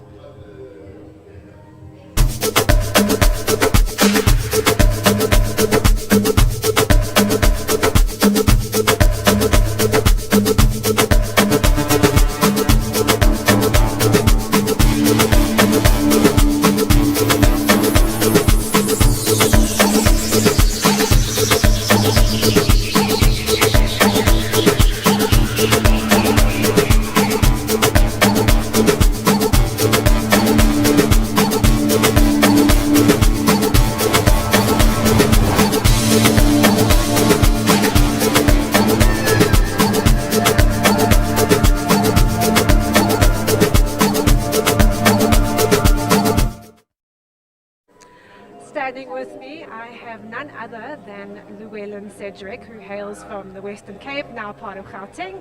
Welcome, sir. How do you feel about your first Premier League match? Thank you so much, Michelle. Well, I'm very excited and extremely nervous at the same time. I find it hard to believe that you, of all players, have nerves. You never show them on the table, being so well accomplished all over the world. What is your goal going into this first season? Any predictions on where you might end up in the rankings? Firstly, on your first point, Michelle, I always say that if you don't still have butterflies, you've lost the love for the sport. So yes, there is still some butterflies. Well, I'm not expecting much, to be honest. Table, balls, those things are all different that I need to get used to, and it's 7 matches in which to do that. So if I can just stay in the Premier, I'll be very happy. I think you're underestimating your own ability. I feel like Luwellyn's going to adapt very quickly, so good luck for tonight's match. Thank you so much. I'm going to be joined by none other as well than Niko. So Niko, please join me here. He is no stranger to our Premier Division, so good evening. How do you feel about your match against Luwellyn now? I feel good. I think I'm going to play very well. I saw you here really early, before anyone else was here practicing on the table. So what is your goal for this season? Goal for the season, to play well, maybe make at least 10 breaks. The Panther is in the house. I think our audience are expecting you to make lots of breaks and finishes, and it'd be interesting to see how they think your shot clock timer is like. How quickly do you think you play your shots? Within the first 10 seconds. Within the first 10 seconds. So it's going to be really interesting to see an established Masters player versus our rather exciting player in Niko. So we hope you guys enjoy the action. Good luck for your match tonight. Thank you. All right, so we're on to our last match for this evening. I hope you guys enjoy it. All right, guys, welcome to the fourth and last match of the evening. Here's a quick guide onto the SPL rules. Black ball rules, winner breaks. It's a race to 9 frames, 50 minutes per match, leg to break, 45 seconds per shot, golden break, golden duck, 1 point frame won, and a bonus point for a break and finish. Welcome to commentary, Mishi. Thank you so much. And just also I mention, as we finish that rule recap, please follow us on all the social platforms, like, follow, share, subscribe, and let's help to grow this league. It's already off to such a great start. If you're interested in getting involved in sponsoring this awesome initiative, please do get in touch as well. There are players already rearing to go. They've been waiting all night. So let's see how they do.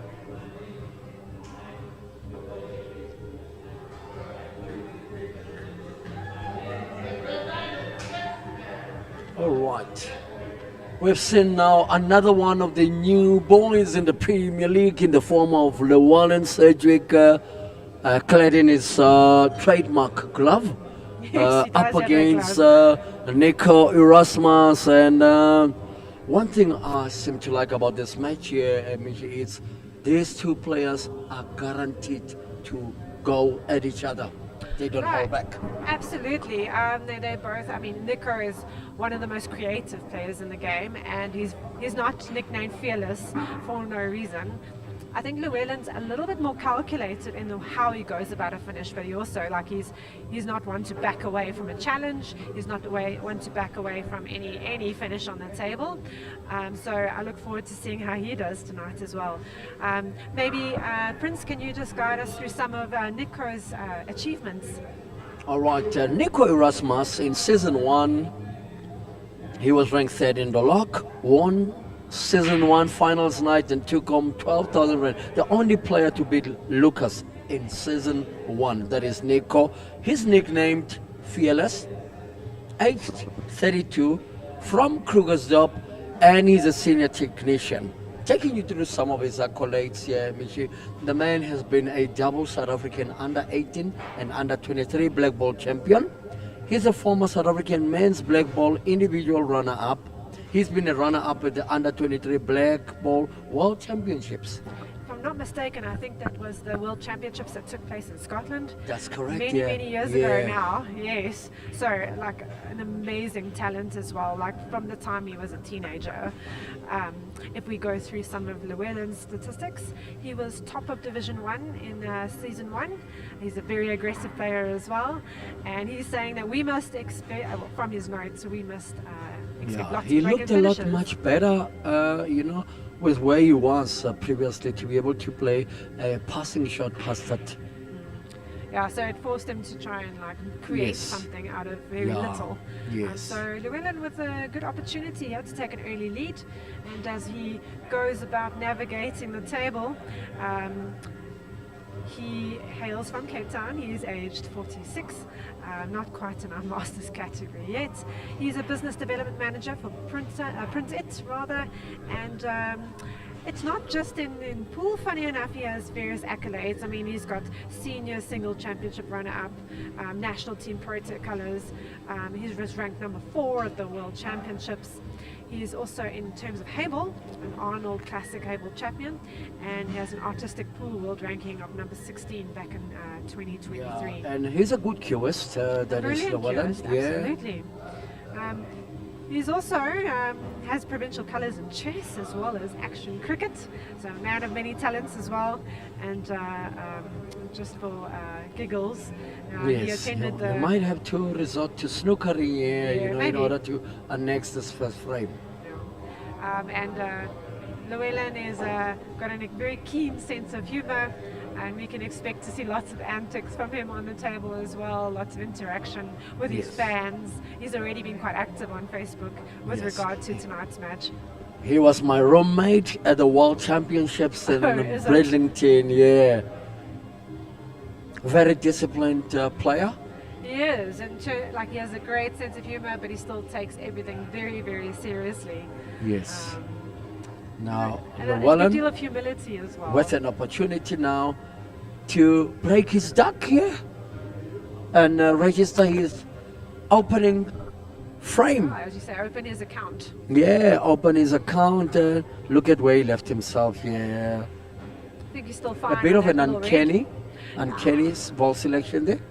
I think he's okay still.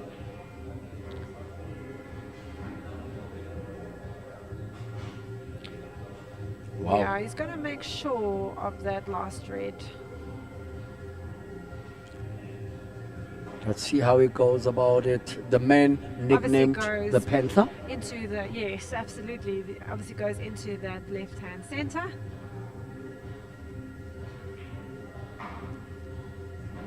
And with a relatively simple cut on that black into that top right-hand corner.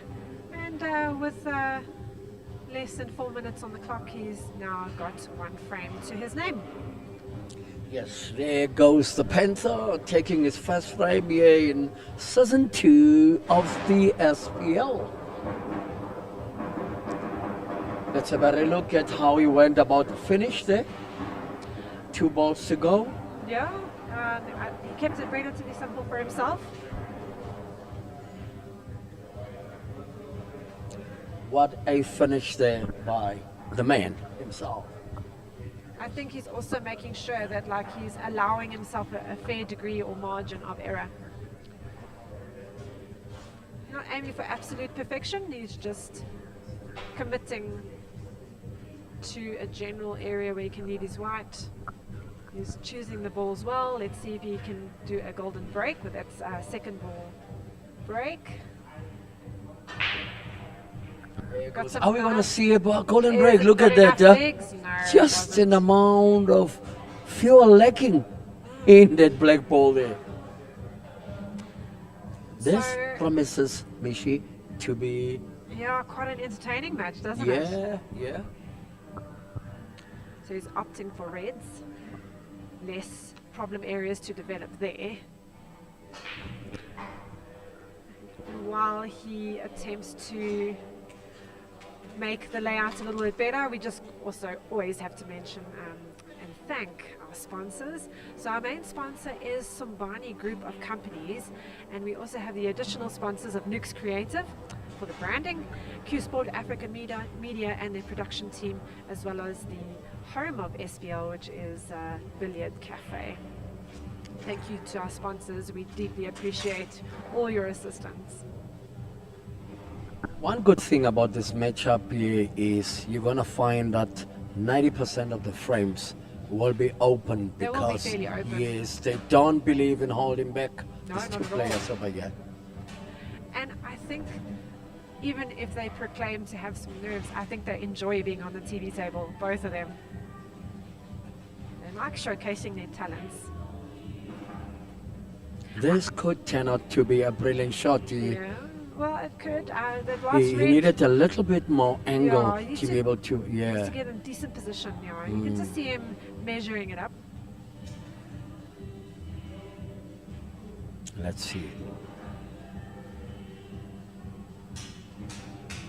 How much space is there for a potential double? Nothing. Yeah, it's going to be a little bit tricky. He might have to take his chances on the cut to the bottom left-hand pocket. Let's see what he does. Went for the triple. Brilliant shots. Shot of Nice the evening. play. No, I don't know. I think we got a few contenders for Yes. that, but that was a great one nonetheless. Nice finish by Luwellyn, backing himself, getting to know the table quite quickly.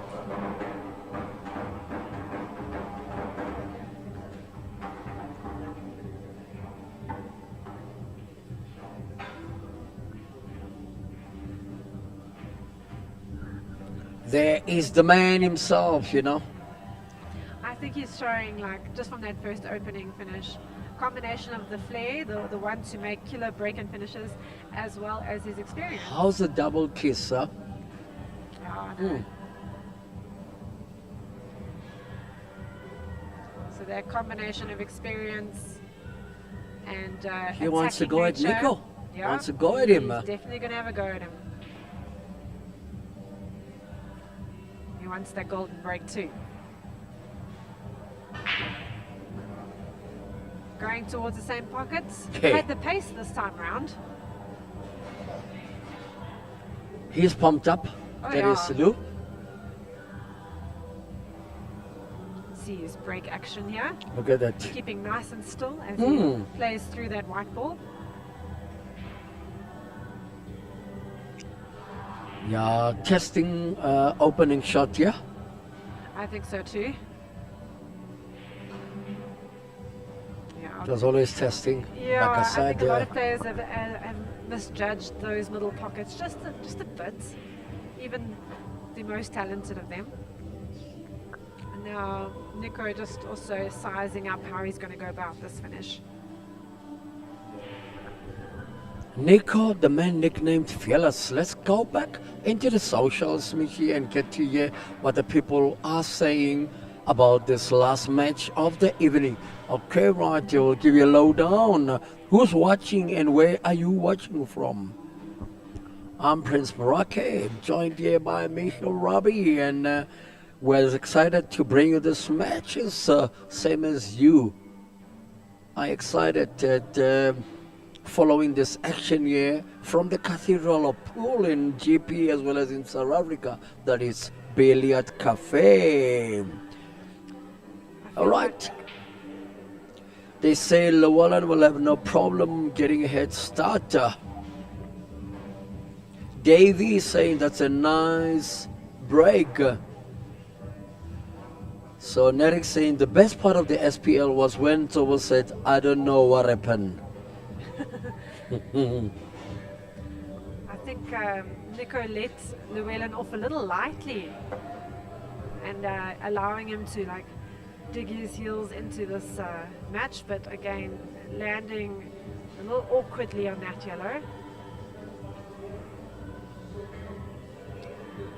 Just playing a bit of containment shot there. Didn't have too many options, but then also knowing that Niko has a bit of a problem to work out close to that center pocket. I think, And he left himself. yeah, Look at. he left himself very awkward, I think he is completely snookered, yes. This is the Super Pro League, guys. Getting out of the snooker nicely.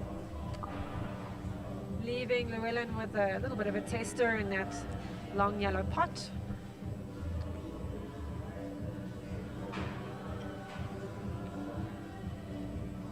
SPL is proud to support the Uzukanya Mbokoto Foundation. Visit their Facebook page to see how the UMF is empowering the youth of Alexander Beautiful shot.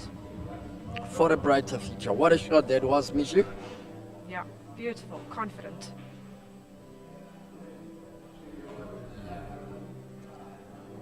He needs a deft shot there. Yes, he does. That's it. Left himself at a tiny angle. Just going to make sure that he doesn't snooker himself on the It's black. all about the positional play now.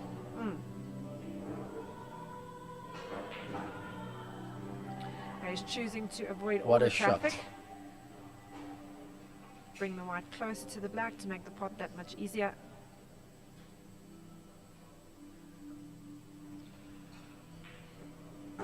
Okay, this is the Class. man that is being sponsored by Printed. Came top of Division 1 in Season 1. Very aggressive player. Expect lots of break and finishes and lots of chances for his opponent. He's been quite prolific in both our league and the comps at various clubs Yes. in Gauteng. What a shot to get onto that black there, Michi. Yeah, it was a very nice positional shot.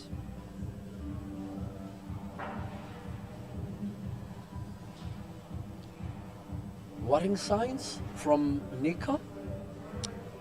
I think he just has to play himself into the match. Still early days. It is still early days. If he gets on a run, he'll rack up the frames very quickly. There is the darling of Krugersdorp in the form of Niko Erasmus. Looks like a dry break. Oh, Hey, maybe that really goes something in, to that it. goes in. Yes, it does. Okay. Potential exists here Oh, yeah. for an apple. Let's see. He's getting good movements on the black ball. Yes. Yellow looks very inviting, Yes. but he's going red root, and he's Yes. only really got one that's kind of awkward, and then one on the cushion, but shouldn't prove too challenging for him. Yeah. Just got to make sure of his positional play. The area that he needs to work around is getting to the bottom of the table here to come out onto that red. Just That sandwich between the yeah. yellows, yes. Yes. That's why he's trying to get onto the right hand side of the table.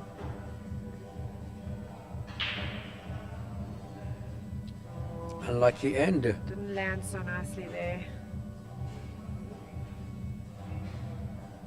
He needed to see the red on the other On the side. other side, yeah. Might still be able to see it now. Nah. He lost position. Yeah, You know? and he lost a good opportunity there to make a solid break and finish. All right, Niko. Didn't take time reading the table there. You know, it's all about your planning, you know, prior to your pre-shot routine. Yeah, planning and execution. They have to work together. So Niko choosing to play a safety, or what he views as a safety there. I'm not sure that it will yield the best result.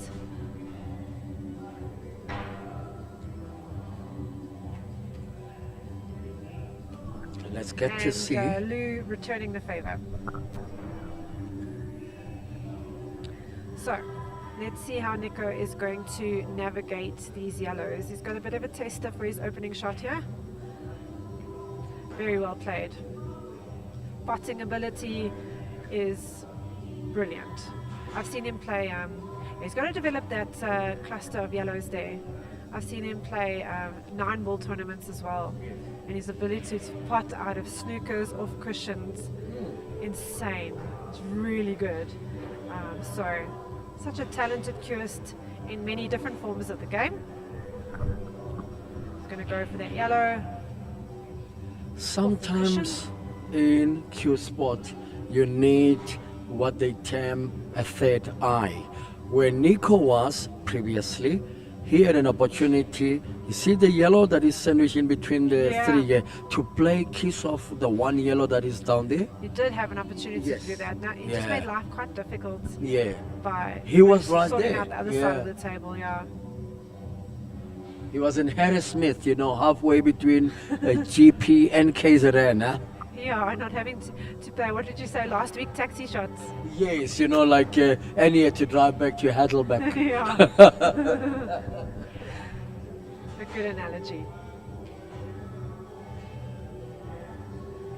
Okay, so Luwellyn got a bit of work to do here as well. A lot of ample time still on the clock. Oh yeah, 4-0 up and over half an hour left.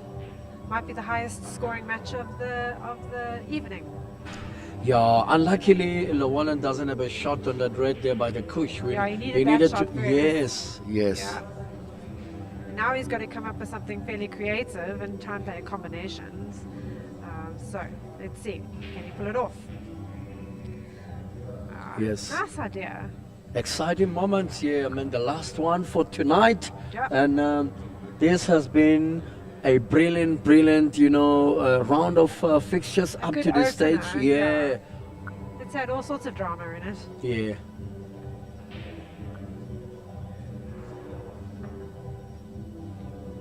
Potential finish exists here. Yeah, he's just got to make sure of his pots. I feel like he's Yes, maybe rushing them yes. just a little bit. He was looking at the angle for the release shot on Yeah, that he yellow there. was. Yeah. Just like stood up as he played the shot. Yes. One of the fundamentals of the game is going down, slowing down, and staying down after a shot. Even when you have natural ability like Niko so obviously does. Sometimes if things are not going your way, slow down, settle, go back to your basics. Yes. What a shot by Lou there. Yeah, nice controlled shot. And he's off to a commanding start. Good queuing action. Lovely cue action. The timing of his shots is also really good. Immaculate, very Yeah. immaculate.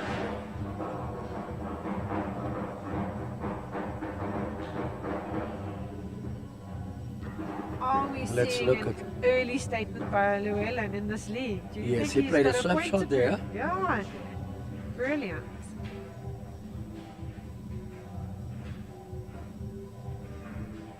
What a shot.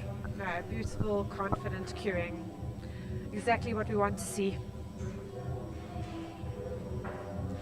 There is Luwellyn Sedgwick, the man nicknamed the Panther from Cape Town. He's aged 46.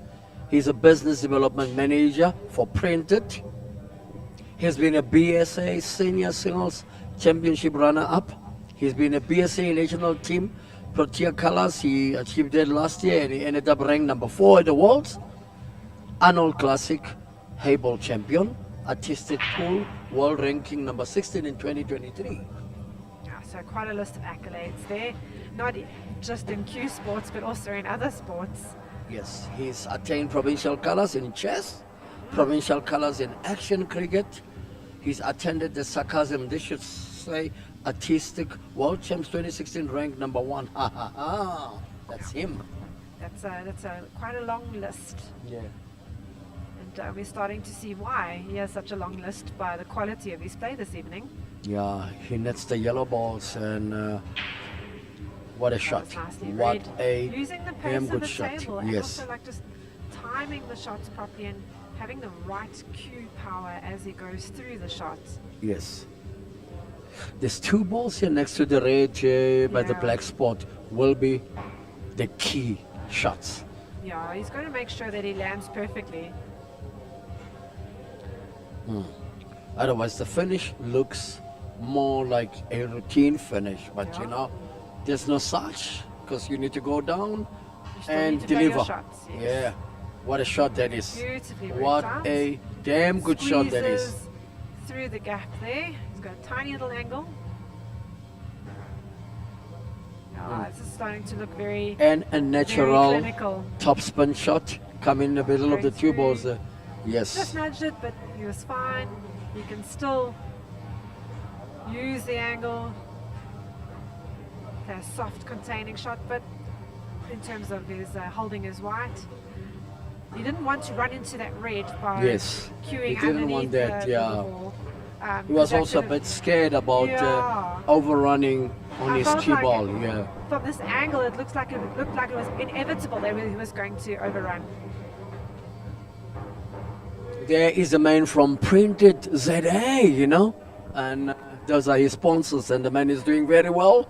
He's making his debut in the Premiership this year. Princes are definitely getting their money's worth.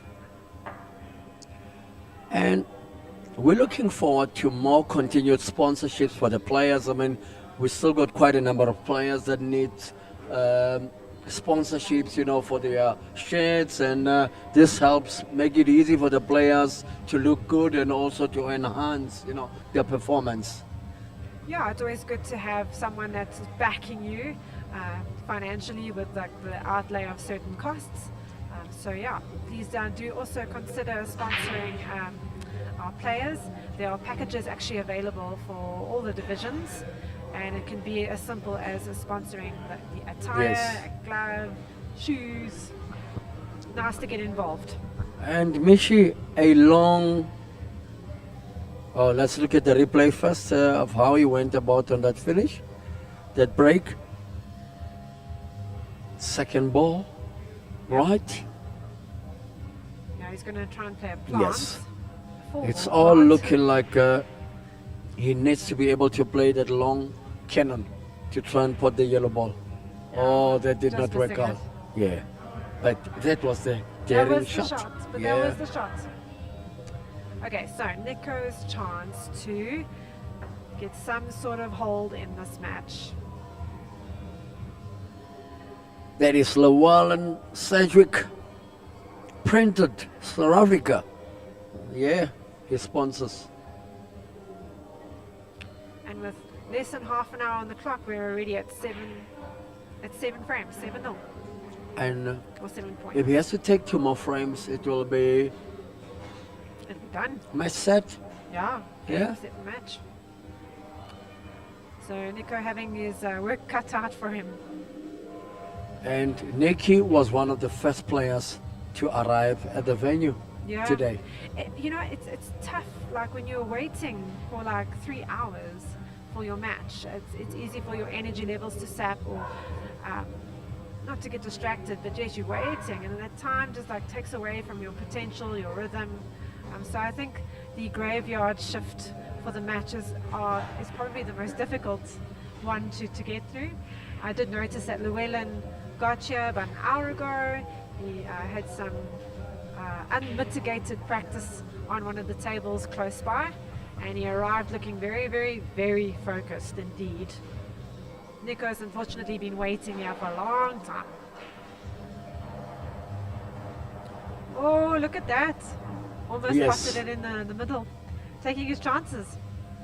What a piece of play has been afforded.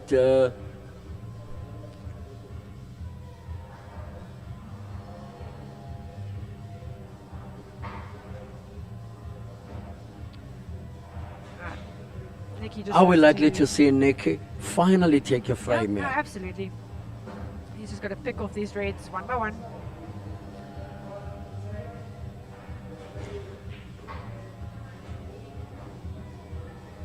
He's seeing the one by the pocket now, and he needs a little bit of right and side.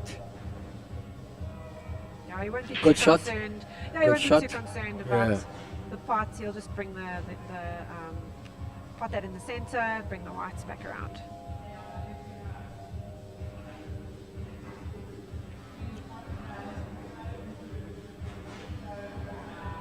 Yeah, is he seeing enough Yeah, to I think he take the ball to down? Pot that in the middle even.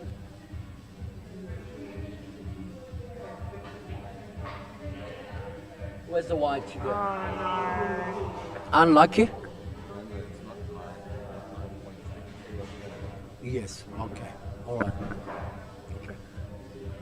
And things just really not going his way at all.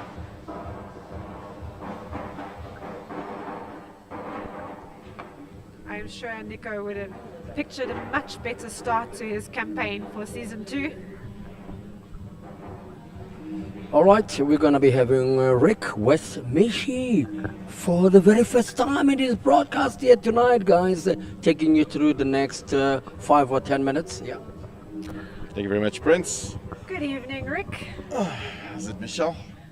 Fine, thanks. How are you?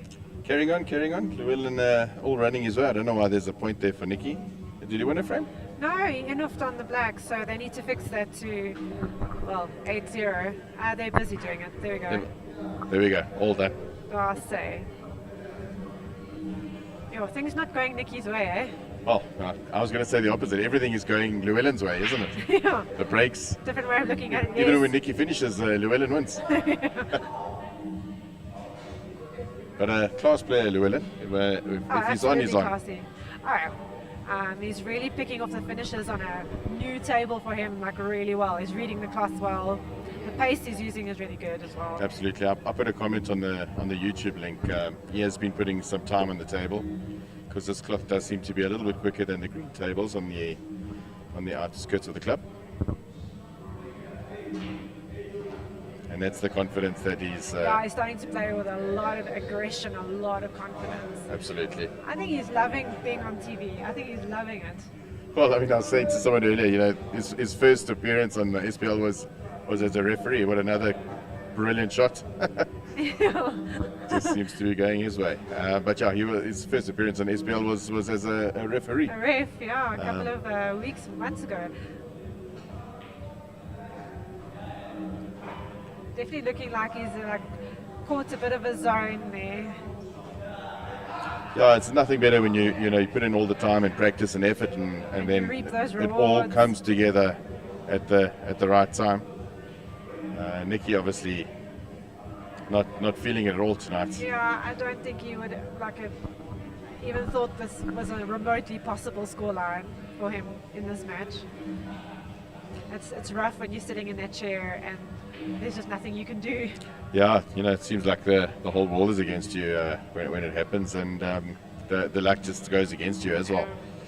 Aaron just mentioning earlier to me via WhatsApp to say that the score is, although it's 8-0 or it was 7-0 just now, that's 8 points doesn't necessarily mean that it's the match stops at 9. Yes, no, he's right. He is right. Thank you, Aaron. I think one of the We overcut a that rare one. miss there from Luwellyn. Yeah, uncharacteristic.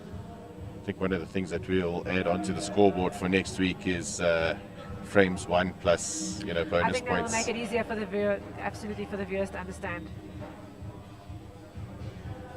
So can Nicky pull off his first frame here? Still looking to get on the board. Yeah, at least as Prince was saying, open his account. Opening his account. I don't think Nicky will be too phased by one bad match. I mean, like, he's got a player so young still, he's got so much experience, and he will have been in situations like this before. He's also got a good attitude. He said to me on great the attitude. outside that he's not worried if he loses a frame or two, or if he even makes a mistake. If he makes a mistake, yeah. Just rub salt in the wounds there. Sorry. But yeah, he said he's not too perturbed. No, he won't be. He will just carry on.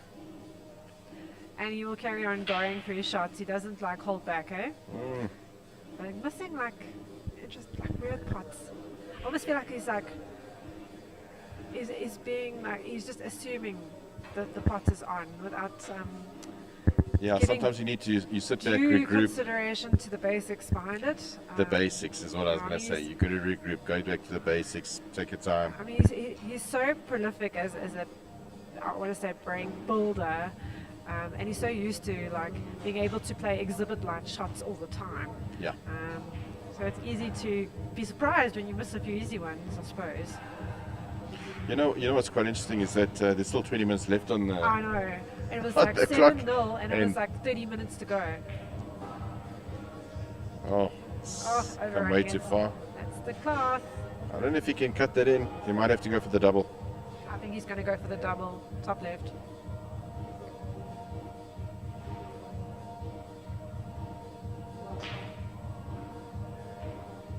Yeah, no good. No, that's not going to work. All right, Nicky, you've been let off the hook a little. How many breaks and finishes has Luwellyn hit? 2 or 3? I think it's 2. He was going for a So third one, I 2, think. which means he's on 6 frames. So he needs another 3 to secure the match. Yeah, I believe so.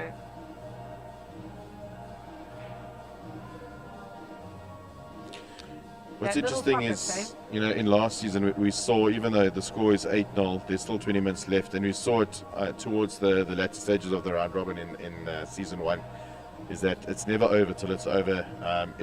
If Nicky somehow gets to win his first frame, hits 2-3 breaks and finishes, which is very Finishes possible. Very quickly. Oh, look at that. He Can might he actually come still back? got it. No. Hit the.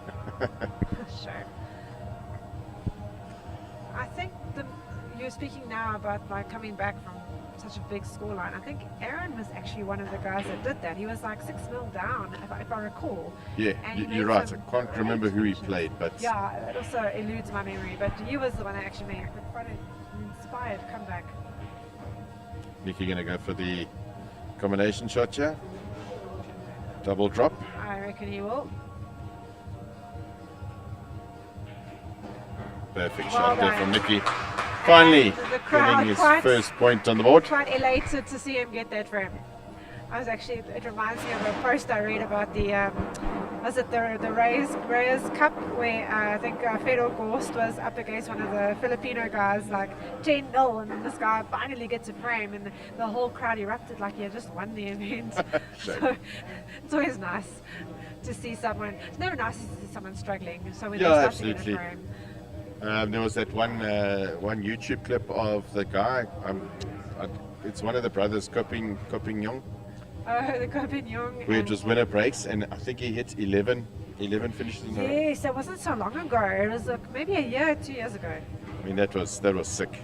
I'd love to see something like that in the SPL. I think we'll get there, eh? Yeah, Oh. that sums Nicky's night up in a. It's just nearly in one there, shot. but high shame, sorry. Yeah. We'll just play with your feelings a little bit more. Oh, as you say, this is a character building experience. Scoreline 8-1 with 17 minutes still to go. Can Luwellyn get to 9 frames? And then he'll be sitting top of the log first week. not bad for coming up from the first division. I said it earlier on another comment that, fun fact, I think Luwellyn missed coming into the first season by 1 frame, and Luwellyn snuck in there. I mean, Lucas snuck in, and then Lucas went on to win. Yeah, Lucas was actually out of it. He wasn't going to qualify, and then he managed to get in through the last match. Wow. Well, if that's not motivation, I must keep it. Motivation to make your name known in the Premier League, then I don't know what is. Yeah, look, there's a lot of players I think that people would love to watch on the SPL table, and obviously we'd love to expand this onto other provinces, and I can imagine the Western Cape and KZN, putting with some all the of the top talent players. they have at their disposal. Why wouldn't they want to? Yeah, Taufik Murray, one of the exciting players coming up, 16 years old, did so well. I watched him play at Worlds, and it was just amazing to see the confidence that this young man plays with. I mean, he won that car comp, and how old was he? He was like 9 years old. Ridiculous. It was ridiculous. You've got Taufik, you've got my boys' kids, you've got Khalik's kids. They're crazy. No, the natural talent that they have is just amazing to watch. I wonder if those 2 Reds in the centre pocket will go, or if he has to make a plan. And I think he has to make a plan and develop them, to be honest, from this angle. This is the shot. Yeah, this is the shots. Well, I mean, he hasn't left himself with much room. Yeah, it feels like he almost has to force it a little bit. Oh, there we go. Judging the pace. Well, I almost got it. Yeah, I don't think anything goes now. No, I don't think so either. Interesting to see what he decides to do. They play almost an exhibition. The percentage vibe. shot would be to somehow get a snooker in, yeah? But knowing Nikki... No. Nikki doesn't go for Nikki doesn't want to look for that. I'll be quite shocked when I see him go for safety. Oh, nearly got it. Well, he's managed to cover... Cover that yellow down. Well, looks like he covered that yellow, Yellow in and the yellow centre, in the and I wonder if the yellow on the top. might just pass the one near the top. Maybe just. I wonder if Luwellyn will try and develop that yellow now. Yeah, looks like he's going to go for the snooker. Sensible shot there. Yeah, speaking to some of the players, I haven't played on the SPL table, but it's easy to comment from the chair. Always easier to be a keyboard warrior. But or to comment from the having chair. watched Alvin last season, The struggle on this table. he struggled, but he changed his game around. He's so used to playing percentage, and takes his time around the table, and I think that's where his mistake was. Is he tried to change his game to be a faster player. Yeah. Whereas if he had just carried on doing what he normally does, I think when you were playing in the playoffs on the weekend, I don't think you changed your game much, did you? Not a heck of a lot. I think I went for it more at the end because I knew I needed points. But I did play a lot of percentage pool, but and I did secure the win and wait for them to make a mistake. You were seeded second in Third, so I got third. promoted. Yeah, we have to work hard and try and work our way to first division, and who knows, maybe one day I get to First lady in the Premier. Ah, there you go. Challenge accepted. Never know. Challenge accepted. Yeah, I think the only thing that you should change if you're playing this kind of format is don't snooker too much, because at the end of the day you need to gain points. So if snooker when needed, but don't play too safe, because it doesn't Also, help you in make the long run. sure, like, but the finish is on. You've got to really knuckle down. Absolutely. And make sure that you actually land perfectly. And try and leave yourself in a general area where the margin of error is quite big. So trying to be too exact on certain shots also makes you land up in all sorts of trouble. Yeah, you don't want to be too perfect. I mean, I think that's the secret of pool is you don't want to land straight on any ball. You want to actually keep yourself a little bit of an angle so you can maneuver the wiper around where you need to. Natural angles.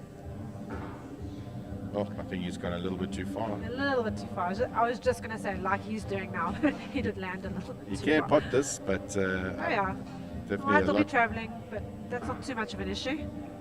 Well, he made it look really easy, He actually. really did make that very, very simple. Oh, I would have battled with that, I won't lie. I don't think so. You give yourself more credit. Just so the viewers know, the score is 9-1. However, it's not 9 frames. Yeah, Now they've still got to play through all the frames, regardless of the bonus points at the beginning.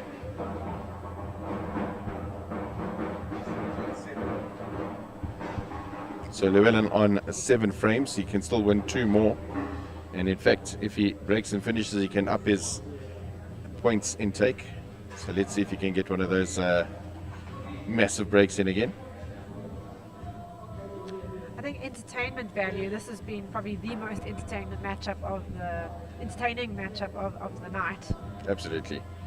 Luwellyn has given us something to remember, and an awesome match to watch. One of the guys commenting on YouTube was saying he didn't even know who Luwellyn is. Really? And now he knows. Has he been living under a rock? Another big break from Luwellyn, putting the yellow ball in the corner pocket.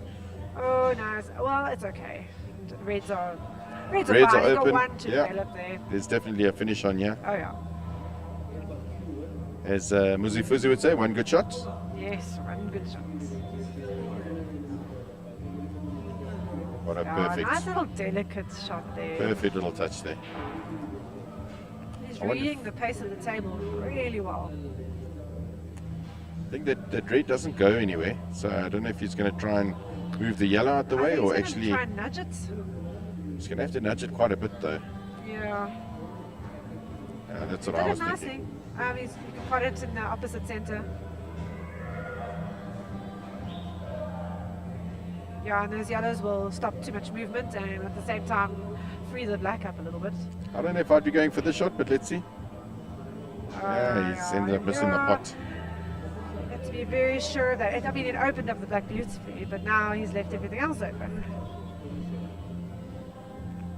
Well, I mean, one advantage that Luwellyn had over Nikki is his matching glove. I see so. Special SPL glove. I can just imagine all the comments on our WhatsApp group about Luwellyn's pink glove. Nerek's just commenting about his forehead. Yeah, I saw that. And then Nikki playing a left-handed shot, so able to play both hands. Yeah. Ambidextrous is. Yeah, I know. I'm very is that jealous the of right people. terminology? Yes, Yeah. ambidextrous. But that's left-hand, right-hand. But if it's both Everyone's arms, a little bit. No, it's the same thing. Everyone is apparently a little bit ambidextrous.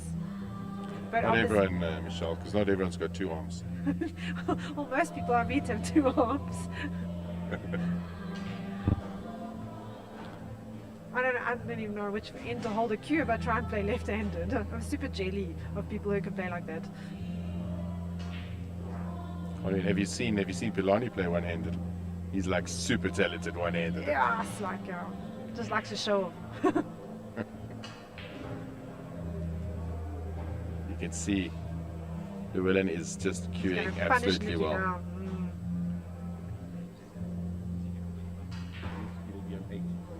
Nicely played. Very deft touch. And with that, Luwellyn on 8 frames, but 9 points. Remember, they have to play race to 9 frames. So, Luwellyn, I don't even think we've seen a score of 10 yet, have we? No, we did. I think we got up to 12. 12? I think Inso holds the record. He got to 12 points. Okay. So, Luwellyn is now on 8 frames. So if he wins this frame, he wins the match and he'll be on 11 points. Unless, of course, he hits a break and finish, then he'll be on 12. Yeah. Not a bad opener for Luwellyn at all tonight. I don't think you would expect it tonight to go any better. Look, I mean, if he's on, if he can reach, well, let's say he gets to 11 points, that's, I think the closest was Shane on 8. So Shane will be 3 points behind on the leaderboard. But, I mean, yeah, like you said, I don't think he could have asked for a better opening. Opener. Let's see. Looks like a dry break. Dry break, can you believe it? All right, Nikki, your turn to get some points on the board. Look, I doubt there'll be a big comeback now. No, not. But Even if if he you did get maybe 3 2 breaks and extra finishes, points, he still won't catch up. 2 points on the board. Well, it didn't end off there, so maybe his luck is turning.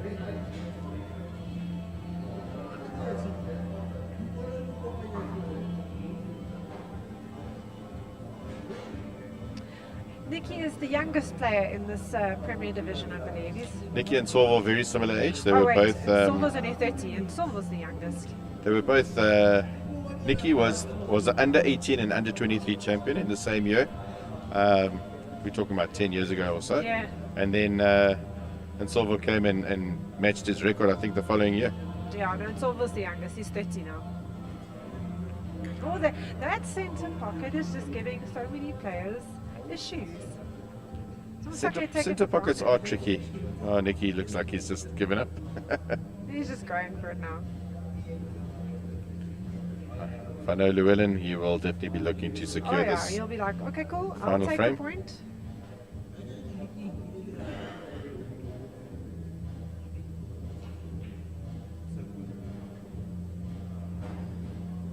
Yeah, he's just got one little half issue to sort out there, but he's going to sort that out very shortly. Oh, Oh, miscue.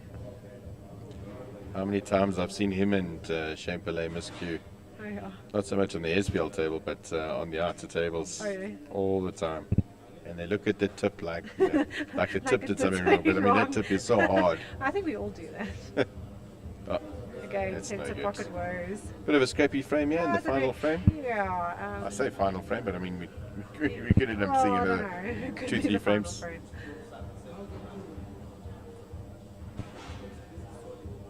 I think the first frame of tonight was also a scrappy frame, so Yeah, absolutely.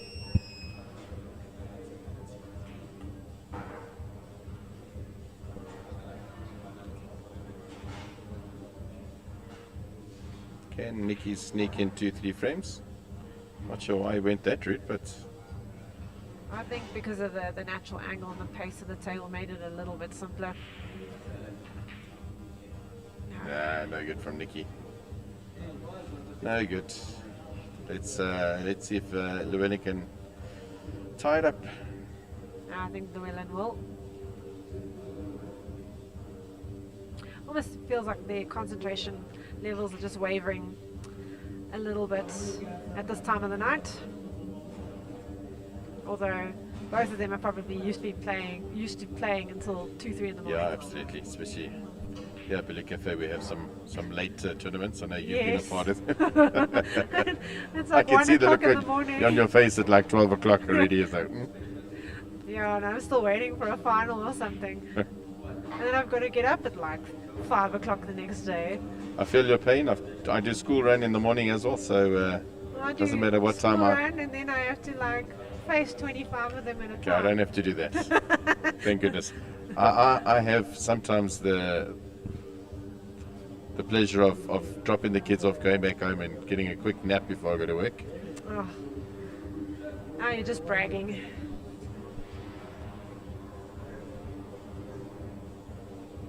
Actually, before I came here, I was organizing the school Halloween event. Oh my word, doesn't end for you. No. Anyway, guys, I'm going to be leaving. you, Thanks very Rick. much.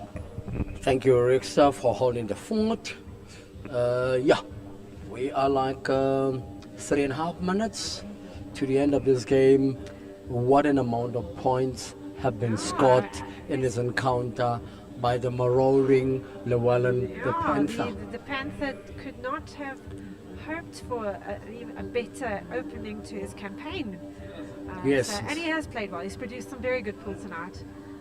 Last frame has been, as we said, a little messy, but he's played really, really well.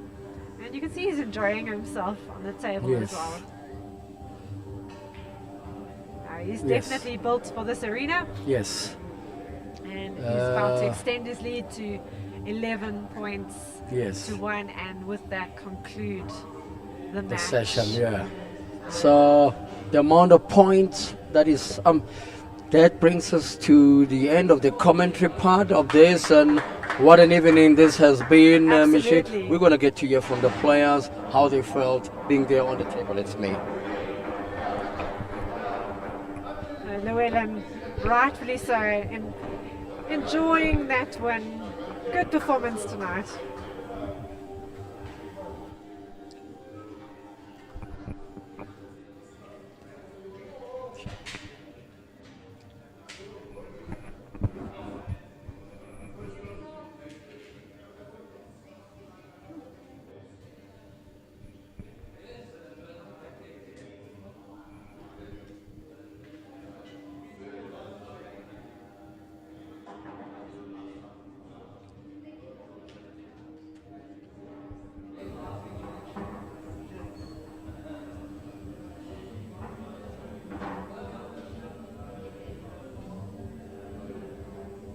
Yes, what a climax to tonight's action here, where we saw the Premiership's new entrant in the form of Luwellyn, the Panther Sedgwick, coming onto the show here and owning the stage. Luwellyn, congratulations first on a brilliant display.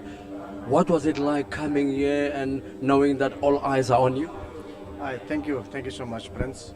Well, it was very nervy, of course. I was excited to be in the Premier, but also very nervous from that first shot that I actually just spotted that just calmed the nerves, and just one after the other, just calmed the nerves a little bit. Was it not a bit of a turning point, or maybe it was something more like a motivation for you to be able to exert some speed in the way you're applying yourself on the table? Well, I'm used to playing quick, so that didn't faze me. Was obviously the table conditions is a little bit different to what I'm used to. I've had a few practice matches, but it was telling, it was showing where I was rolling out a little bit. So I think just getting used to the table would be my biggest challenge. Would you say in conclusion that playing this past weekend in the playoffs and so forth kind of like gave you an added advantage heading into tonight's clash? Yes, I do think so. I've been queuing very well, Prince, and obviously the weekend we played Saturday and Sunday, so that was a good build up to tonight's match. Thank you, Luwellyn. Looking forward to see you in the forthcoming series of matches. Thank you so much, Prince. All the best. All right, and with me here it's none other but the man that came short tonight, in the form of Niko Erasmus. I know he wanted this match so much. He was the first one to arrive, but things did not work out to plan. Niko, what went wrong tonight? Sometimes when you feel your best, you don't play your best. Didn't work tonight, but still a long season. One match can't make such a difference, I think, in the start. Oh. Would you say that you're a bit disappointed with your start, the opening 3 or 4 frames? I won't really say disappointed. I got a bit unlucky the first frame, and then he took advantage of that one mistake I made, and he punished me for it. Yeah. So it's drawing board time, and looking forward to see you in future matches. Thank you. That was Niko Erasmus, and joining me here now, it's none other but my co-presenter in the form of Mishi. So, Mishi, what an interesting package of matches tonight, to open season 2. And first of all, which match really stood out for you, Mishi? I have to say that it's this last match. I mean, Luwellyn's opening campaign was indeed very impressive, and I think he, together with Quinton and Quinton, are going to bring such a different, interesting dynamic to this new season. And I think our staying players, they're going to have their work cut out for them this season. Yes, would you say the players are adapting very well to the rules? I think so. Now that one season is done and our promoted players have also been playing in the first division, now they're understanding the mechanics of the game, the psychological aspects of the game, the combination of intense concentration and finishing ability that they have to muster to win matches, but not only that, to win as many points as possible. We've heard it from Michi, guys, after an interesting series of matches here tonight. We've had 4 matches, 4 winners, and season 2, the boys are ready to start it out on the table here. And I can tell you guys, it's been a good night, and Cherry, a good night. Looking forward to see you in match 2 evening next Thursday night.